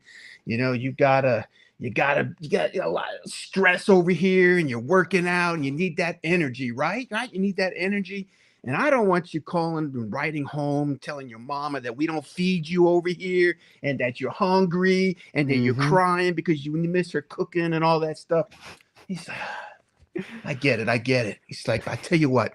It's like, I don't think that's enough right there. What you need, what you need you need some more. Now, I'm going to go over there and get you. I'm going to fix a plate for you. He's like, all right, tell me what you want. You want a slice of pizza? You want two slices of pizza? You want another cheeseburger? And the kid actually did tell him, he's like, yeah, all right, like something like that. Mm-hmm. So the drill Yeah. sergeant goes over there and he comes back with a couple plates of food and he sets it down on the table. He's like, there you go, Private. I don't want you hungry. I don't want no problems. So he grabs a chair, turns it backwards, and then sits down right facing this private, and he says, you eat that. You eat all of it. You eat every last effing drop that's on this table. And he says, and so the kid was just like, he didn't know what to do. Mm-hmm. So he just started screaming at him, and the kid just started shoveling it in his face, and it was like a big old. It was the funniest thing I've ever seen. But like, hey, you weren't allowed to do anything. You couldn't look at it. You couldn't laugh or anything like Yeah. that. Yeah. And so, you know, um, we had a lot of moments like that, and those guys got me one time, and they caught me because I had two juices on my tray, and I Mm-hmm. was trying to get around the drill sergeant so he wouldn't see me, and Yep. he's like, "Come Yep. over here." He's like, "What's that? What's that on your tray?" And I was like, "It's juice." Apple juice. You got two apple juice? What? Everyone here's got one apple juice. What? Were you so special? You get two apple juices? Get down and beat your face. So Mm-hmm. you know what that is, right? It's Oh push-ups yeah. time. Oh yeah. So when you guys did push-ups, when you came up, did you have to say pop? No. Sometimes they make us say something, but usually we just do the 4 counts. Okay, so in Mm-hmm. here they made you say pop when you come up. Uh-huh. So you do go down, come up, pop, and you just would do this until they Mm-hmm. had enough fun with you. And so I Yep. started doing that, and he goes, he's standing right there, and he's like, it's just not right with you. You're such a big guy. Pop don't sound right. You need to say boom. I need to hear boom come out of your mouth. That's what I want to hear. Boom, yell, scream, boom. And so every time I would go down and come up, I'd have to say boom. I'd scream boom Yep. up and down. It smoked me till I couldn't do it anymore. But the chow hall was just like this place where I dreaded it every day. Oh yeah. The first day we went to Chow Hall when we were actually like in training, you think, Yeah. "Oh, this is like the time where you're just gonna be able to relax and eat food." And so you get there, they come in, they sit you all down so they can have one drill sergeant go through and show you exactly how to walk through it. Because from picking up your food to picking up your tray to going Uh-huh. back and getting your waters. Like, I don't know if you had to do it, but we had to hold our waters like we had to hold our grenades like this. And we had 2 cups. One had to be water, and then one was like a juice or milk or whatever. And you had to hold Uh-huh. them like this. And then you had to do all your facing movements like left, right, about face with Oh, those because you they had it practice. worse than us. Yeah, because that's how we had to hold our grenades at the grenade range. So they I like that see. was kind of your practice. And Uh-huh. so they got through with it, and you're like, "Oh, wow, this actually looks kind of easy." I mean, it was only like you hadn't really learned the movements yet, so like there was only one about face in it. And that was like the hardest thing that they had taught you yet. So you're like, "Oh, this is gonna be easy." And Uh-huh. then you go back out. You're lined up outside, and one person goes in at like a time to wash their hands, and then you just cycle through. Yeah. And man, That was the loudest. It was the most stressful time I've ever eaten in my entire life. Like you'd screaming everywhere. Everybody's doing everything wrong. And Yeah. we had like a salad bar. It's kind of like a fruit or salad bar. And you had to bring the bowl to the food. Like you couldn't scoop it and then bring it onto your tray. If they Yeah. caught you, you'd stand back and you'd have to go bowl, bowl, bowl, bowl to the food. And you just scream that standing there the whole time. So everybody know you screwed up. And you did that Uh, until everyone else was through. And it was just so fun. And then of course you had to get one water. And then when you sat down, you had to drink that water before you could do anything else with your food or your other drink. And of uh, course, everyone immediately went to the apple juice to try to get like apple juice and something else instead of the water because it was the closest looking one. yeah. And they just had a heyday with it. They'd take your drink and then they just splash it everywhere, make you get the mop, and then you'd go outside and get your face beat to the floor, and then you'd come back in and be able to eat. And of course, you have like 5 minutes left before Uh-huh. because as soon as like you have an hour to get everyone in, everyone eat, and everyone get out before the next people go because it's like a Yeah. whole training base of like thousands of people and yeah, they it was awful. So you always wanted to try to get in front of the line because if you're at the end, you got Oh, like 10 minutes to eat. And yeah. that's like you get in, you get all your food, which probably takes like 3 minutes. You eat, and then you have to go put your stuff away and get back Hmm. outside within that 10 minutes. And then like half of it's just moving. And yeah, you learned very quickly that Chow was like the most stressful place that you could Yeah. possibly be. But if you do Oh, it yeah. right, yeah, you're there to eat food. Like you're not there to taste the food. You're just there to get it in you so you can get energy. People like that have never been to boot camp can't really conceive of what happens there. It's I could, like yeah, unbelievable. yeah. My preacher, he was in it. He's been in for I think 22 years now, Uh-huh. and he was talking about it. Like he joined way like the beginning of 2000s, and he had like it was like just totally different. Like they were it seemed more gruesome. I mean, he's been in for 20 years, so maybe he's got some time to have those stories ripen, which I mean, I don't blame him. I'm sure I'm going to be doing that too cuz I mean, you want to make it sound way worse than what it actually was. But yeah, he was like he's been in like a bunch of countries. He did like 4 tours. He Hmm. like he didn't have much to do. He had some problems when he came back though, and yeah, he said it's been the best experience of his life because he learned like he came back, he was pretty messed up, started doing drugs and everything, but now he's the preacher. I mean, he learned he learned a lot there. He learned what he should be and learned the bad, and it helped him bring out the good. Hmm. And I'm sure he's probably seen probably some pretty bad things over there doing some tours Yeah. because he's talked about some pretty gruesome things. And Hmm. yeah, I hope I never have to go through that, but if I do, man, it I mean, you as you're sitting here like someone who's never been through it and they're talking about like maybe killing someone or something, you're like, Yeah. I don't get how this can mess you up, but I'm sure once you do it, like, man, that's gotta mess with you. I don't think that's like gotta be a whole different level. Like someone outside of the military, like it's really hard to fathom what people inside of it do and have gone through. Like it's Hmm. yeah, until you it's probably with most of life, like it's hard to like see things through someone's eyes unless you've been through it yourself. Like you could think like, I don't know why they think it's this bad. And then if it happens to you, you're like, holy crap, this is bad. Like, wow. I feel bad for ever making fun of you. It like kind of humbles you. You're like, wow, you Yeah, it really learn really. that things are bad. Yeah, it's gonna mess with your head. I did 2 tours. I've Hmm. been through quite a few ambushes, and I've had everything from rocket propelled grenades, IEDs, small arm Yeah. fire, you name it. And when it's happening, though, at least for me anyway, the interesting thing is that everything was just kind of like in slow, slow Yeah. mode. So That's what I a lot didn't. of people have said. Yeah. Yeah, I didn't freak out.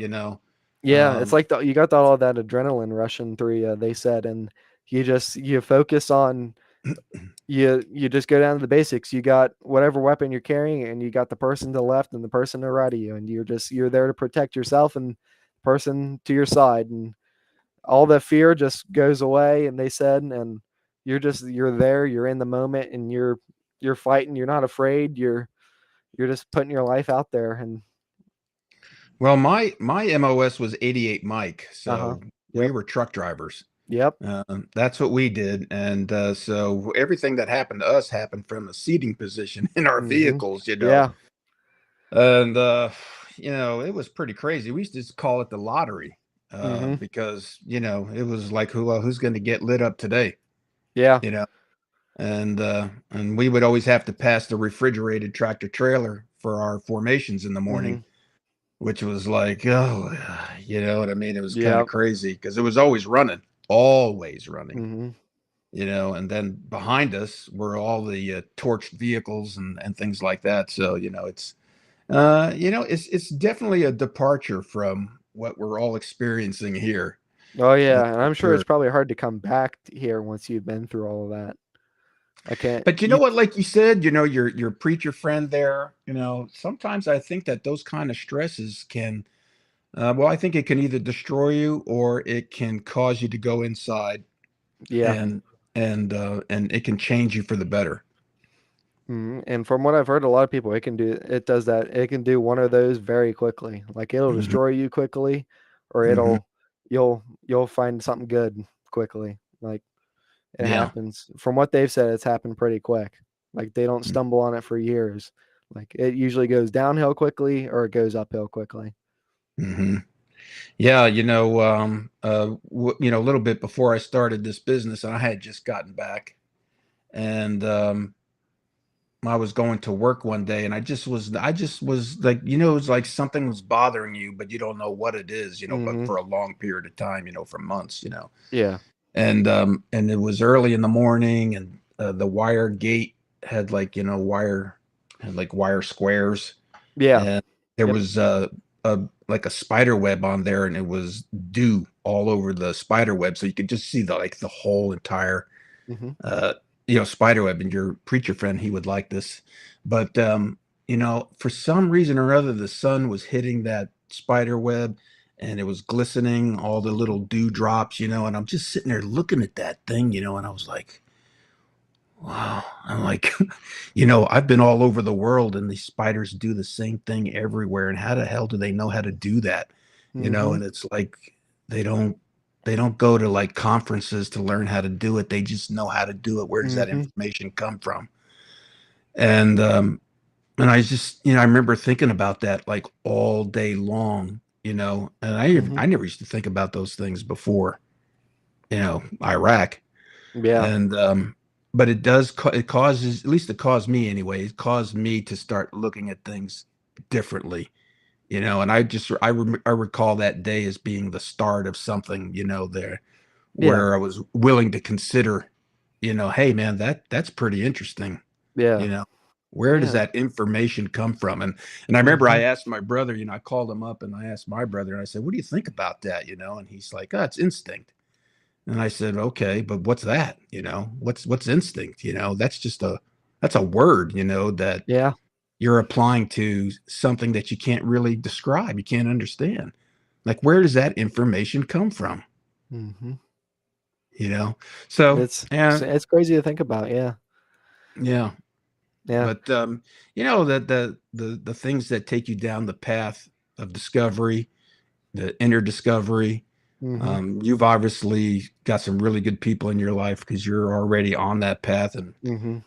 you've already said some things. I know you've got a strong spiritual grounding Hmm. already as a young man, and it's pretty impressive. So I really wish you the best. Thank you.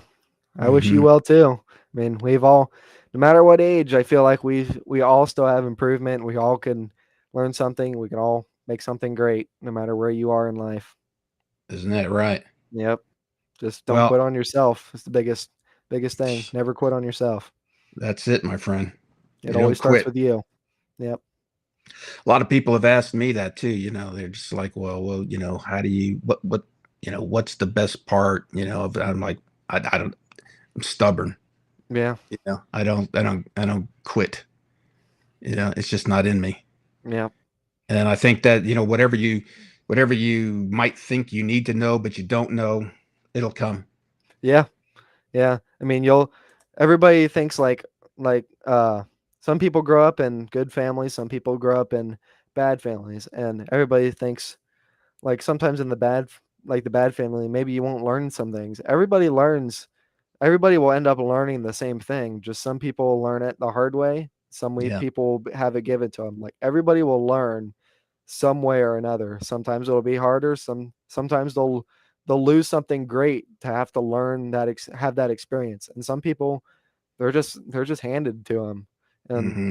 a lot of people with my like when I tell them I have a lot of money, the first thing they say is, "Oh, so you got an inheritance." And someone said that to me in the chat. A couple, I think it was maybe yesterday or the day before, and I mean, I can see where they're coming from. Yeah, an 18-year-old with like sitting on a good decent pile of cash, like you had to have some startup capital. And I Hmm. mean, it's weird to hear me say like at 18, or I started when I was 16, like selling Yeah. my computer. Like it was just at COVID too. Like I'm sitting at home. I'm like if I would have just lost that money, I would have not been able to play games with my friends. I would just have to sit there on my phone and while they're all playing like whatever games you play, like Fortnite was the biggest game. Like they're all playing that, having a fun time. I'm sitting here with nothing. But I mean, I was lucky enough to make it, and you'd it's like I had like no money before that. I'd spend all my money on like I'm a big shooter right now, marksman, all that, and Huh? I'm starting to do some collecting too. I'm trying to do some World War One small arms collection, and then I want to do a World War Two, and just like kind of go up through the main wars of the United States.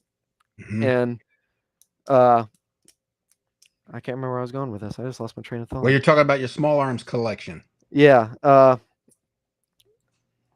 Wow, where was I going Don't with that? worry, brother. This is going to happen more and more as time Oh goes yeah, by. man. 18. When I hit 18 years old, I remember I had this weird back pain. I was like, man, it's starting already. I was like, come Wait, on. I thought this happened when you were 30 or 40, not 18. wait till you're 50, Yeah. 55. Whew. Yeah. And I'm I sure could. there's people telling me right now, wait till you're 60, 65. Oh You yeah. know, I could. Yeah. I'm sure. I mean, you're sitting there when you're like 12 or 13. You're just being able to run all day and everything. You're all flexible and everything, and then your dad's over there.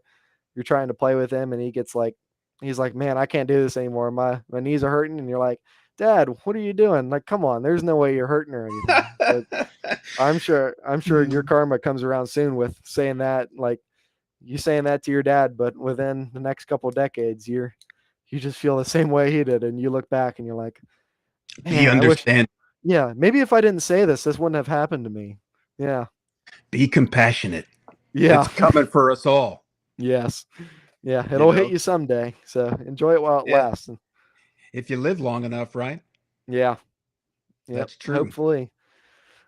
You know Hopefully, what? I'm telling you right now what's going to happen, brother. I'm going to tell you this right now. You're going to inspire so many people tomorrow to be better. I And hope. I know that because I'm hearing it from people too. But you're such an inspiring young man. Um, I think you're going to be surprised the kind of uproar this is going to cause tomorrow. And I know that's going to happen because you're the genuine article. You know, Hmm.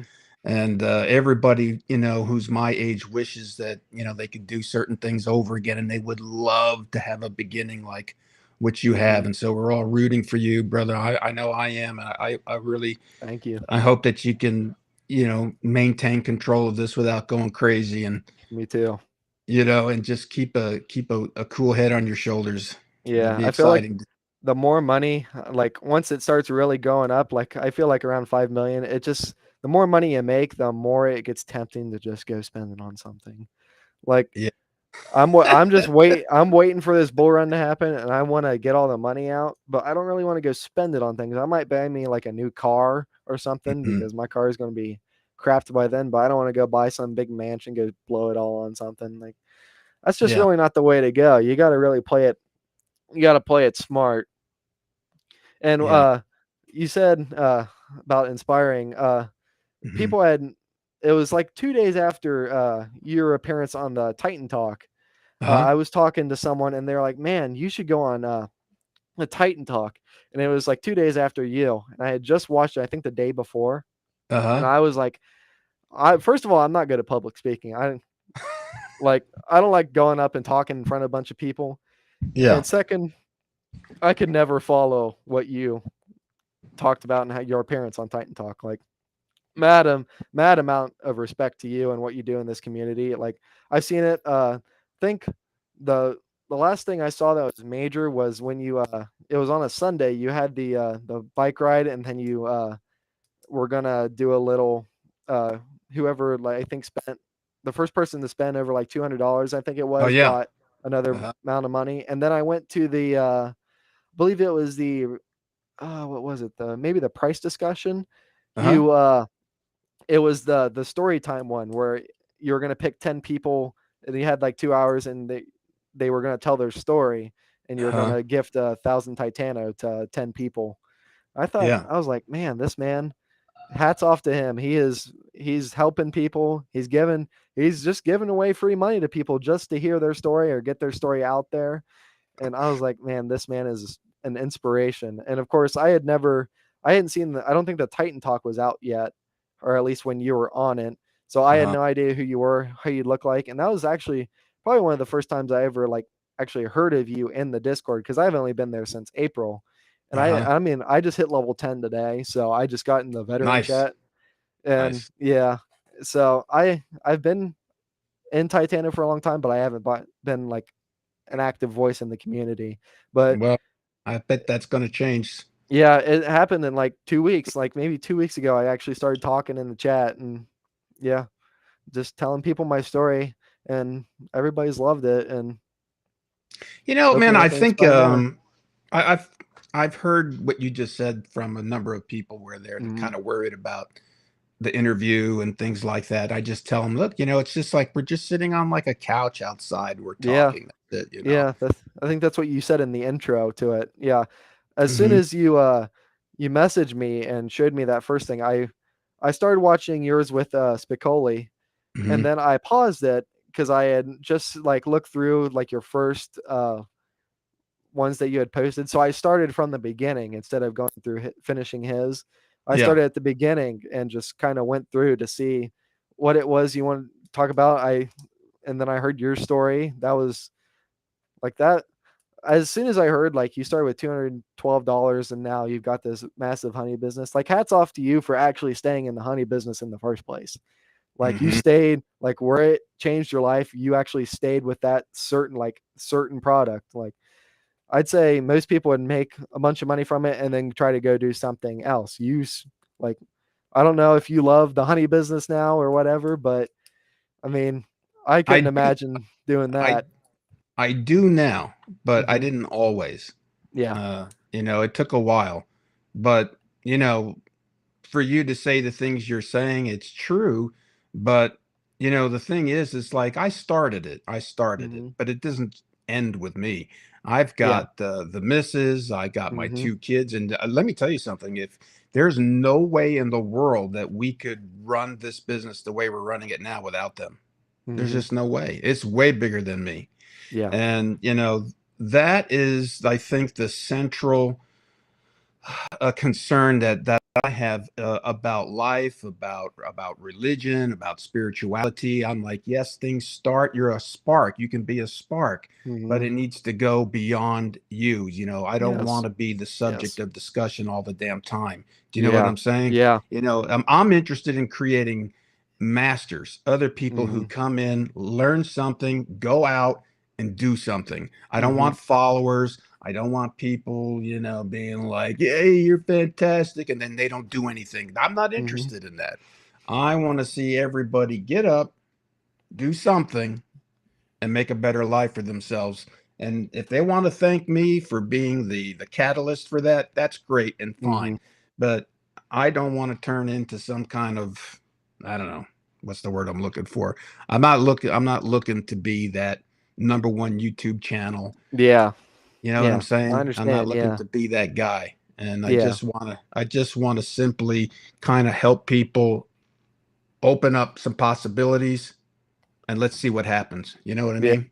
Yeah. Like back to what I said about I could spend a bunch of money on cars and mansions and everything, but once you're dead, Yeah. that goes to whoever you let it go to, or whoever bought it for the cheapest or the best price, and then or Hmm. you could go and help your community, and that could stay there for generations to come. Someone's great grandchild could Yeah. still see the impact that you had in your community, and I mean, it could be totally different. It could be way better than what they could have ever had if you weren't there. And Hmm. I don't do it for like the I not the respect. I don't do it for like all the fame and everything, Yeah. because I don't get the satisfaction out of someone saying, "Hey, you changed my life." Like, thank you. I don't go for the praise. I like to see it that, hey, this person changed. They were able to change their life with the advice I gave them. Yeah. It's Yeah. not I about the mean, praise. It's about the action and the impact that hmm, happened. exactly. Well, Yeah. you're already seeing things in a big way. If you want big change in the world, that means you have to change in a big way. And we all need, a lot of people say, "Oh, we need better government, we need better leadership." Well, guess where all that government and leadership come from? It comes from the people. Yeah. So Yeah. if the pool of people are the well that these positions are filled with, then we have to Mhm. be better people if we want better government, if we want better politicians, better judges, better policemen, better school, Mhm. administrators. Then we have to be better people, Yeah. and it's got to And I start mean, somewhere. just think, in a couple years or like a generation, it'll be up to you and your generation to fill those roles. Like, you were the voice, but now you're the one that's going to act for the voice. Like, it's Yeah. your turn to step up to that role.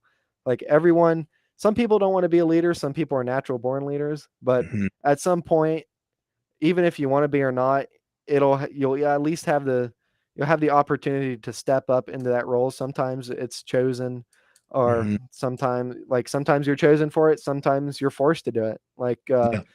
from, I believe it was yours and the other interview you did today, you guys were talking about being the PG. You were Yeah. talking about being PG. I was PG too. And Ah, man, what I a mean, surprise. I felt like I was good at being a leader because we started at like week 6 out of week Hmm. 10. Yeah. And well, we started at week 5. I started at week 6, and like within that first week, 3 people had done it and like failed. And then they Hmm. picked me because we hadn't gone to the gas chamber yet, and I was still all clogged up, and I was the first one to make Yeah.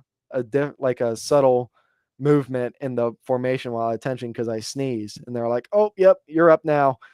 And I stayed the whole 4 weeks, and I felt like I was a good leader, but man, I hated it. Like, the whole All like the eyes are on you. yes, like if you do one thing wrong and the whole platoon gets like suffers for it, they're Yeah. they're all looking at you because Yeah. you're the one that put them in that now. So now, the leader, like, it at sometimes it could feel like good because now you're kind of in control of people, but Hmm. if you screw up, you're gonna feel it from yourself, and you're gonna feel it from everyone you're trying to lead.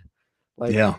you have a massive amount of responsibility with being a leader. And I mean, I felt like I was good at being a leader. I feel like I could be good at being a leader, but I don't want to step up. I don't want to take the initiative to step up to that position. I will if I have to. If no one Yes. else is there and I Yeah. feel like I can actually do something, I will, even Hmm. if I don't like it, just because I feel like it's for the greater good. If it can Yeah. help, if if it's going to be miserable for me, but it can help everyone and can make an impact in the long run, I'll do it, because my long-term suffering is going to or my short-term suffering is going to help the long-term goals of everyone else. Even me when I'm done with it, maybe. And if you do it long enough, it's going to change you anyway, man. Yeah. You're going to grow into that position, Yep. and it's not going to be quite as bad as, Yeah. as it maybe it once felt, you Like you know. said with your honey business, you didn't love it in the beginning. A lot of people, Hmm. like, they're going to college and they're like, "Oh, I don't know what I love to do." Well, you haven't really done anything. So how do you know what you love doing? I feel like just go with an interest that you have. Like, the Yeah. first thing that pops to your mind, like, "Oh, maybe I love engineering, maybe I love architecture, maybe I love accounting." Just go with that little interest and then just go through it. Like, if you're like halfway through the college and you're like, "Man, all this stuff I'm doing, I I actually don't like this. This interest has quickly faded away." That's when you go to your next interest. But if you start at an interest and then you're like, you just get into the flow of things, and you're like, wow, I like this. I don't want to stop. Then Hmm. that's when it turns into that love for something that you love to do.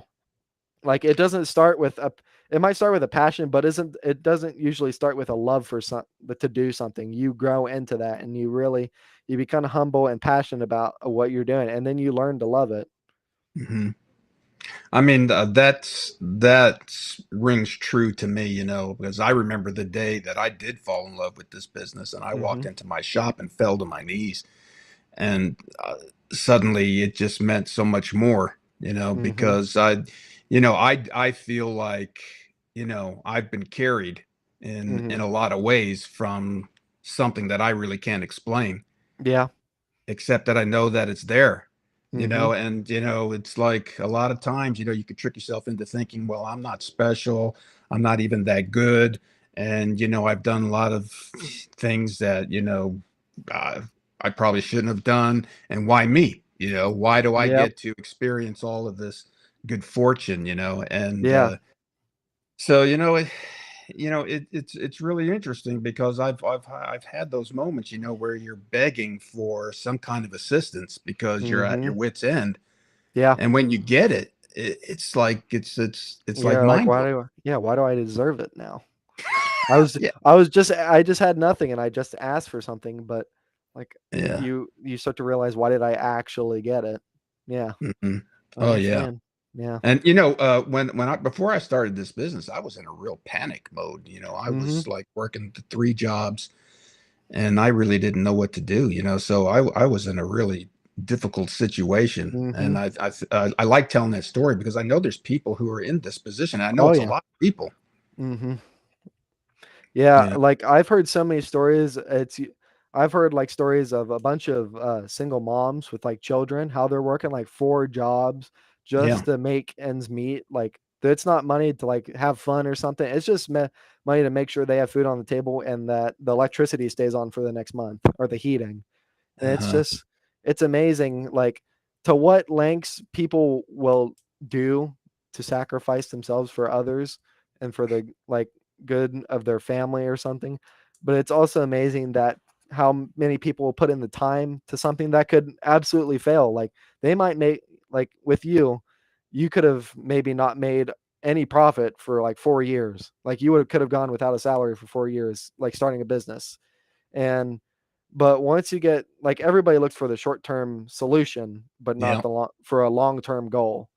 yeah, And everybody wants to get rich, but either they don't know how to put the work into it, or they don't want to put the work into it. And they got to realize that it's going to suck for a little while, but that time's going to fly through. It might not feel like it right then and there, but once you're done with like that 4 years or 5 years or decade, it's going to feel like it flew by. And now you're here. Maybe you're in a multi-million dollar business. You're the CEO, and you've got the oodles of money and everything.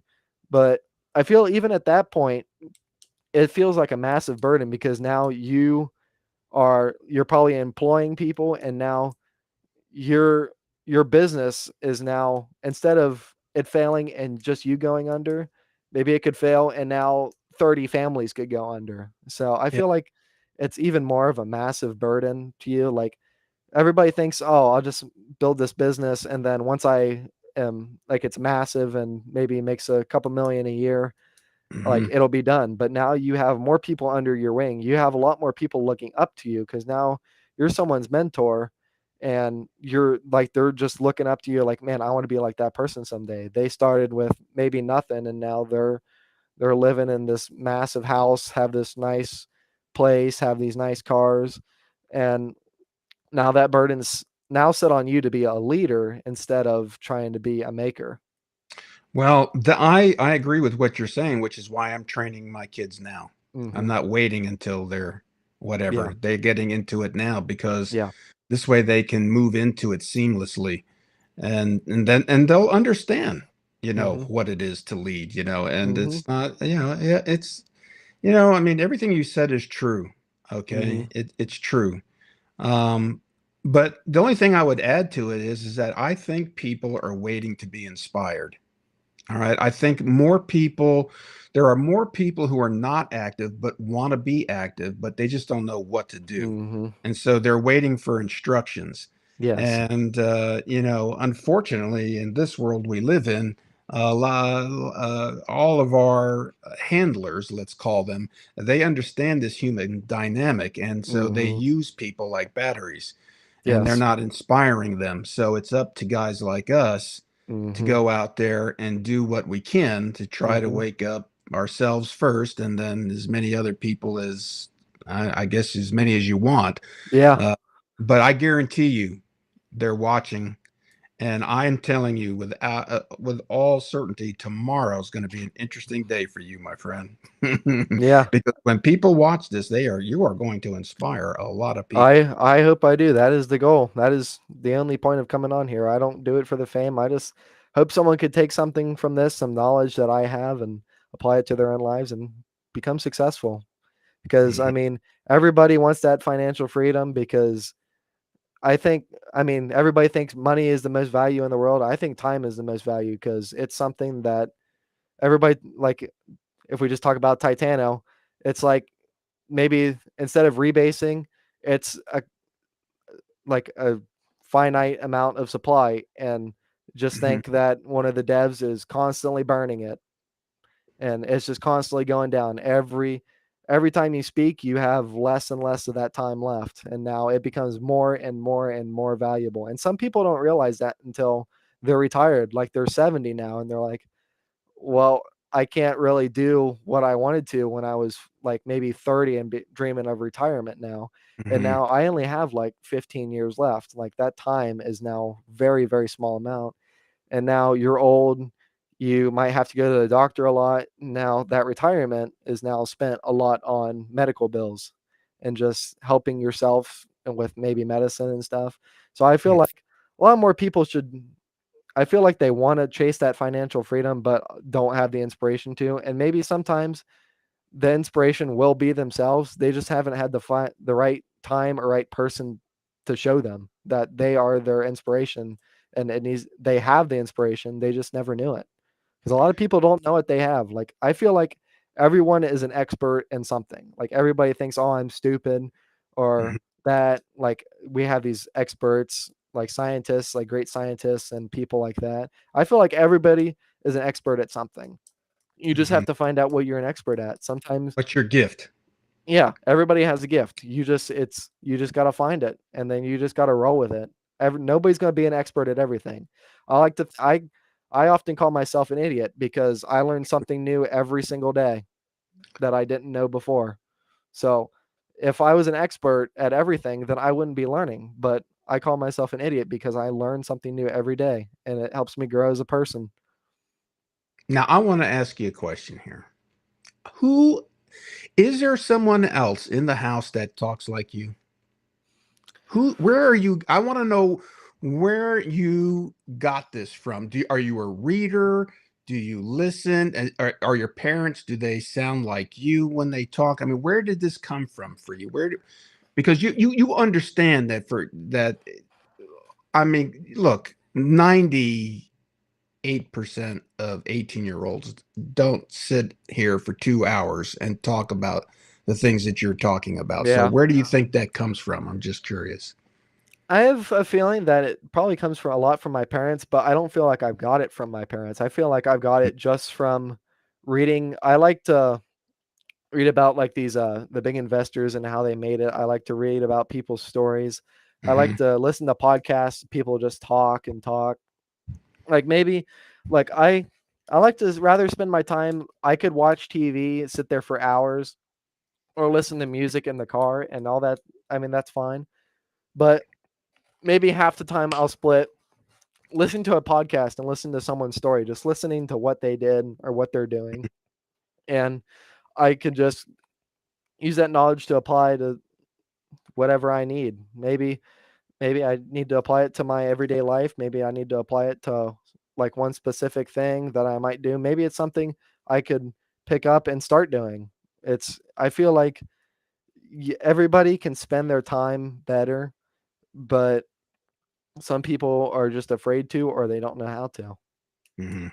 Yeah, they don't know what to do. So Yeah, it's where to it's the starting point, you know, it's trying to yeah. find a place to start Starting is the because it hardest just by seems so far. overwhelming. Yeah. Yeah, Yeah, yeah. I yeah. mean, uh before I started my business, I thought, oh, you had to be rich or you had to inherit money, you had to be lucky, Oh you yeah, had to know somebody. Um you hear other people's horror stories and you're like, well, why would my situation be any different, you know? yeah. Why even start? Why even try? Why get my hopes up? Why this? Mhm. Why that? Yeah. And pretty soon you talk yourself out of doing anything at all. Mhm. So, I like to think about it as like you're just starting to exercise. When you pay for that first subscription and start going to the gym, yeah. and you look at everybody who's been going there for years, and you're like, you go there for the first couple days, and you're like, I'm not looking anything like them, and it's just like a massive uphill battle. Like it's starting like all the way straight up, and then once you get it built, it levels off, and now it's hard to get there, but once you get there, it's easier to maintain it. Like you'll realize like at the end what you accomplished, and like maybe it took a couple years or something, but that, like I said, that time's just going to fly by, and it's going to feel like you just instantly got there. It might not That's feel true. like it during the time, but once you get there, you'll feel like, wow, I feel like Now, I was just thinking about this and I wasn't here, and it's already been this time. now, once you get there, what do you think the next leg of the journey is? Oh, I don't know. I think it's a decision like for you. Do you want to stay there? And like, are you comfortable where you are? Do you feel like you've made the Mhm, impact? Are you okay with what you did? Or do you want to keep going and maybe mhm, make it better, or maybe make it whatever you want? And I feel like both decisions are perfectly fine. Like if you feel like you've made it and you just want to stay there and just ride it out, like by all means go ahead, but if you want to take the next step, by all means go do that too. I mean, mhm. both decisions are good because you've already done most of the work. Like you could just sit out there and write it out for a couple of years, and then go do something great. I mean, you've already done 99% of the work. 99% of the work is starting. Yeah. Yeah. Well, I find it amazing that you're already have a pretty clear idea of what happens even when you get there. So, I mean, it's Mhm. like it's going to be interesting to see what you do with your life, young man. Yeah, I'm interested to see what I do too. Somehow or another, we need to stay in touch. Yeah, I'm sure I'll be around the Titano community for a long time. I mean, even if I don't invest anything more, I'm gonna just keep what I have. I haven't sold a penny. I haven't bought a penny since I initially invested, but I love the community. I love what the devs are doing. I love the project, and maybe maybe when this bear market's done and the fear is over, I might dump some money into it. I know you said you have a lot of money in Titano, Hmm. so you're I got more I want to put in there. If it starts getting any lower, I just might put some more. yeah. I mean, I I had gotten in. I can't remember exactly. It was above 10 cents when I got in. Uh, But so I mean, I'm still up since I've been in so long. And that's not what a lot of people realize is maybe they just got in like a couple weeks ago and mm, they're like down like 90%. It's all going yeah. to come back. You just got to wait. I got my dad in at 14 cents. He put in like $1,700, Hmm. and it was right before V2 was about to come out. And then Right. the whole bear market really started to set in, and then it Hmm. just plummeted. He hasn't, I mean, surprisingly, he hasn't lost any faith in it. Like Hmm. he I've explained it good enough to where he knows time in Titano is better than timing Titano. Like, Hmm. sure, it would have been nice to put that $1,700 in now because you would have got a heck of a Yeah. lot more tokens, but Oh, yeah. I mean, he's still doing fine. He's Hmm. down only I mean, he's down like 75%, but you just wait a couple months, and if the price goes up, it'll help even more. Oh, yeah. Yeah. Honestly, even if it just was at a penny for the rest of the year, I'd be more than Yeah, happy with I'd be that. fine with it. Yeah. Hmm. Yep. I mean, if you're looking at the long term, you're looking at the Mhm. longer term, which that long term, 6 months, that's not even that long. So, No, I mean, it's only been out for 6 months. Yeah. exactly. Yeah. It's crazy to think. Like I can't Hmm. believe I've been in it since January, and I could have got in a lot sooner. Crazy, man. Yeah. If I would have put in the kind of money that I have put in now, oh my Oh gosh, yeah. Imagine how many. I'd probably own the company. Yeah. I feel like my $2,500 from 10 cents to I'm guessing it's like at half a cent now. Man, Uh, I could have been like a mega whale by now. Like I'm uh-huh. sitting I can't remember what the whale chart looks like, but I think Well, I'm now like, they added a new one. did So they? there's a Tyrannosaurus Rex now. Oh, That's for the 10 10 million and million. Yep. yeah, 10 Yep. million and I over. think I'm a megalodon now. I think that's 300,000 to 500,000. I just hit that a couple days Nice. ago. Very And good. yeah, I could have been like probably a T-Rex by now if I would have bought earlier or if I would have bought now and just waited. But Hmm. I'm fine with what I did. I have no regrets. Well, Just you got a little folding money to take the pressure off too. So yeah, that's it's kind kind of of true. nice, Yeah. I you mean, know? don't And invest. If I could give one word advice, don't invest what you can't lose. Everyone says it, but it yeah. seems like some people still do it. I don't. I mean, Yeah, well, it's hard for them not to do it because yeah, a lot of people have disposable income. yeah, So it's yep. almost impossible for some people, and yet, but they feel like they want to take part in it, and Hmm. so they go out on a limb.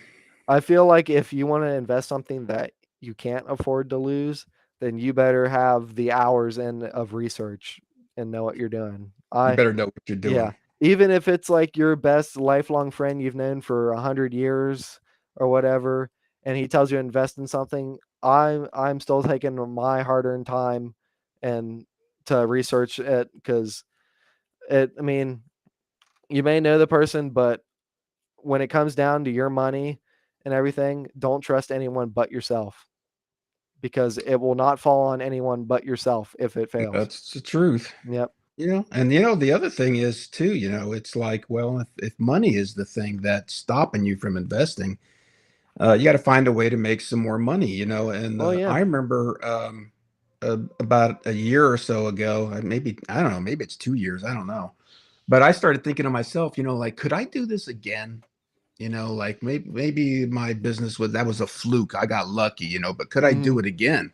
Mhm. And so I found myself in a situation where I started buying leather jackets used, like off of different clothes Mhm. uh, apps and things like Uh-huh. that. And I would get them, I would clean them up, I would, moisturize them or condition Mhm. them, clean them, and then I would sell them on eBay for double the amount that I bought. And I the first year that I did it, I my sales were like $56,000. Mhm. And now I have like, I don't know, I have like 300 jackets in my inventory, Mhm. and most of it is now paid for, Mhm. just from this very thing. So I'm saying Mhm. is that, there's so many ways to make money and ways that, Oh yeah. like when I look at like the things that I do today to make money, and then I think back before I started this business, how difficult it was to find 50 cents if I needed it. Like you're picking up couch cushions, Yeah. and you're looking in boxes and things for change, and you're pulling up car seats to see if there's any dollar bills in Yeah. there. I mean, I've done that, I've been there. And it's amazing to me how I could feel so uh, out of control with my finances at one part of my life, and then here in this part of my life, it seems almost effortless. Mhm. It just blows my mind. Yeah. But the point I'm trying to make is that there are ways to put some money in there without throwing yourself into danger, Yeah. and you can go out. I made money for a while installing peepholes in people's doors. I just went Mhm. out with a drill Yep. and a couple peepholes that I bought from the hardware store. And my buddy and I Mhm. went out and we spent all day and we made a couple $100 just Yeah. drilling peepholes in doors. Yeah. I have a similar story with your jacket one. I was before I was even driving, I was like 15. I would buy Mac Minis and Mac Pros on eBay and Hmm. upgrade them and like clean them up and everything and then sell them for profit. Yeah.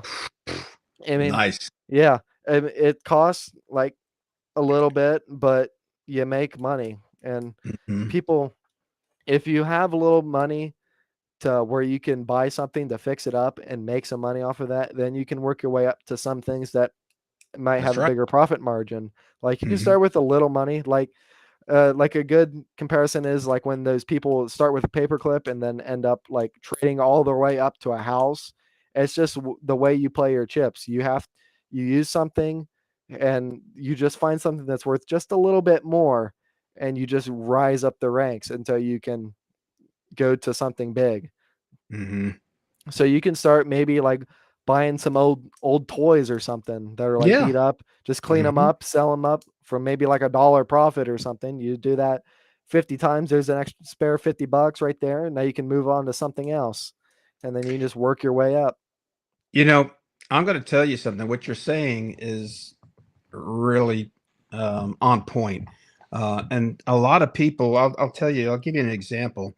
I'll give you a couple examples, man. When people think about Microsoft right now, Hmm. you think of this empire and you say, well, but really, if you go back and look at the humble origins of this company, first of all, they started in a garage. Yep. Okay. Apple And did too. if you saw the pictures of this group of people that were working in the garage, I mean, matter of fact, there was an advertisement, or there was a meme going around, and it had a picture of this motley looking crew, Hmm. and it said underneath, would you have invested? And looking at the picture of these people, you'd be like, I don't think so. Well, Yeah. that was Bill Gates and this crew, Yeah. And they and were they all just look like teenagers a at the bunch of time. hippies, you Yeah. know, They were teenagers. Who would want to invest in a teenager? And then by and his early working. 20s, he was a billionaire. That's Yeah. right. Now, this is the interesting thing. That was Microsoft, right? Hmm. And you had Dell computers at the time. I don't know if Yep. you're okay. You remember that? That was Yep. started in somebody's dorm room. Yep. Okay. There was what was the computers that had the cow logo? Um, this is like when Shoot. computers first came out. Yeah. It was, gosh, I can't remember, but they started off in a barn. Yeah. Okay, and used rented computers. Yeah. Hewlett Packard, Mhm. also another garage that they started in. Mhm. And then I think, what was it? It was it Dell computers in the dorm room.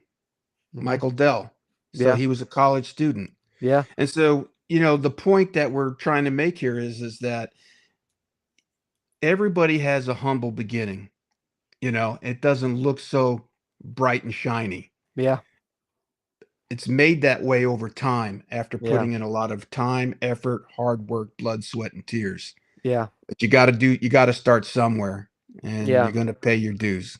Just like another good example is Elon Musk. Like his Yeah. company has almost gone under so many times. Like I've watched a lot of talks he's done. He's done like a lot of where he's gone on podcasts and stuff and talked about it. Like he's talked about so many times where he put all of his money into one thing, especially like his SpaceX. And if Yeah. he talked about one of them that I remember the most is he put his money into, I think it was the fourth rocket. Like he had three before and they all failed. He put Mm, everything the company had into this fourth rocket, and if it failed, it was done.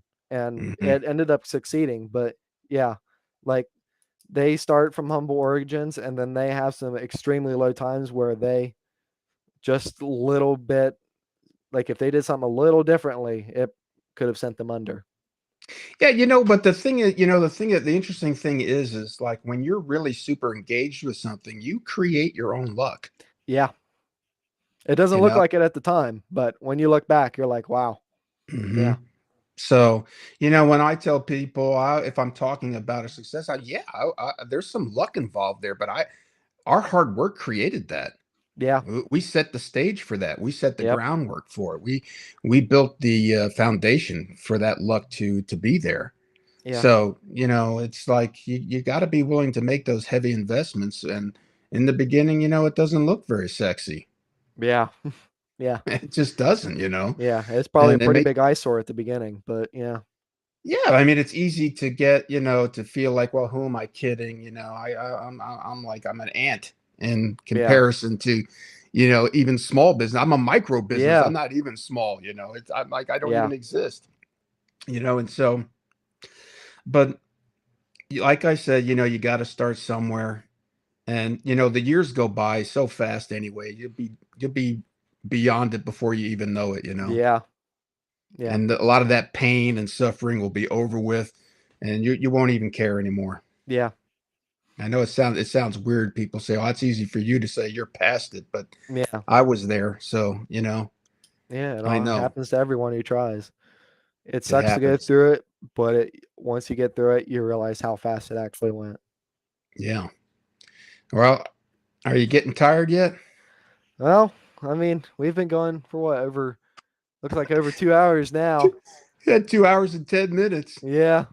It's You around got 2 some a.m. right stamina, now. but I would expect you to at your age. Yeah.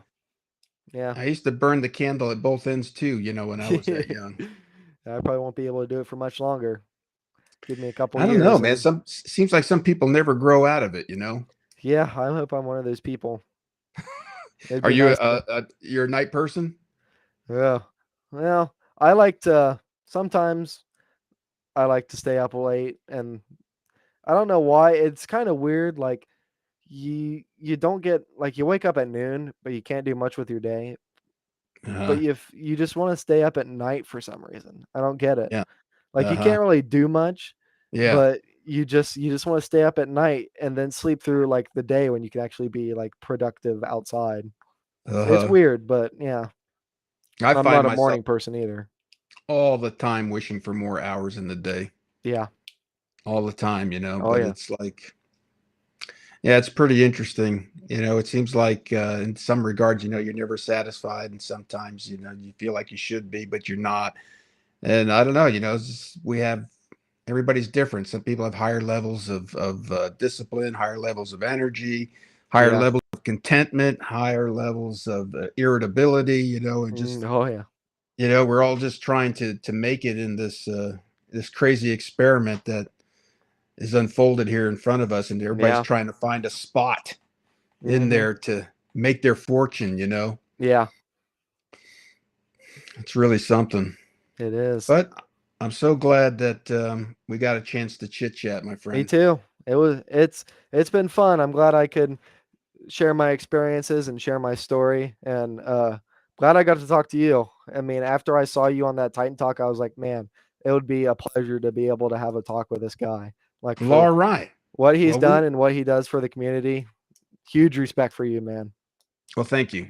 Yep. Um, and we'll do it again because, like I tell everybody, I'm gonna take this screen. And did you ever see the Brady Bunch? Um, I think I've seen a little bit of it. I In the beginning of the show, during the what do they call that? The jingle, right? yeah. Okay. Yep. They have all the family. There's like, I don't know, six kids and two Yeah. parents and a Yep. maid, right? So there's all these squares up on the screen, and there's a face in each one, and that's Yeah. what I want to have eventually here, like a bunch of Yeah. titans all in there, and The Titan you know, Bunch. we're all having a lively discussion. So we're going to That would work be our way cool towards to that. yeah, to have multiple people in at once. That would be amazing to see. We're going to try it all, man. So Yep. you could be part of that experiment. I would love to do that. Yeah. Hear multiple inputs at the same time from for one Yeah, thing. Yeah. I Because think I that's where you think can get this stuff done. that in the at the end of the day, that's what we're trying to do. Yes, we want to Yep. get to know each other better because we're business partners, but also we want to see what can we do to make it better. Yes. You Yes. know, Yeah. I'm going to make a prediction, man. I bet you're talking to the big man David way before you even can possibly imagine. I just see it coming. I don't know, man. You're a very impressive young man. I think the big things are going to be coming for you. If I ever get on a Titan talk, I mean, that would be amazing to do, but man, I'd have to be someone pretty special because I mean, you with the amount of stuff you do, I don't think I could ever even come close to what you did, Well, especially you for know the what? community or in Titan Talk. I have been fighting.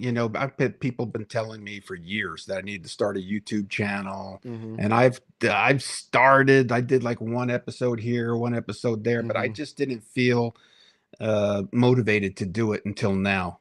Yeah. So there's certain circumstances that are going to drive you to finally do it. Yeah. Yep. And I because I just am not into it for, for my own purposes. It's got to be Mhm. bigger than that. And Yeah. now this situation fits that description. Yeah. I You know, understand. Yeah. how's your dog doing over there? Did we kill him? He is in his dog bed behind me now. He's snoozing. He's He done. he's old. Yeah. He's He's, he's ready. It's nap time for him.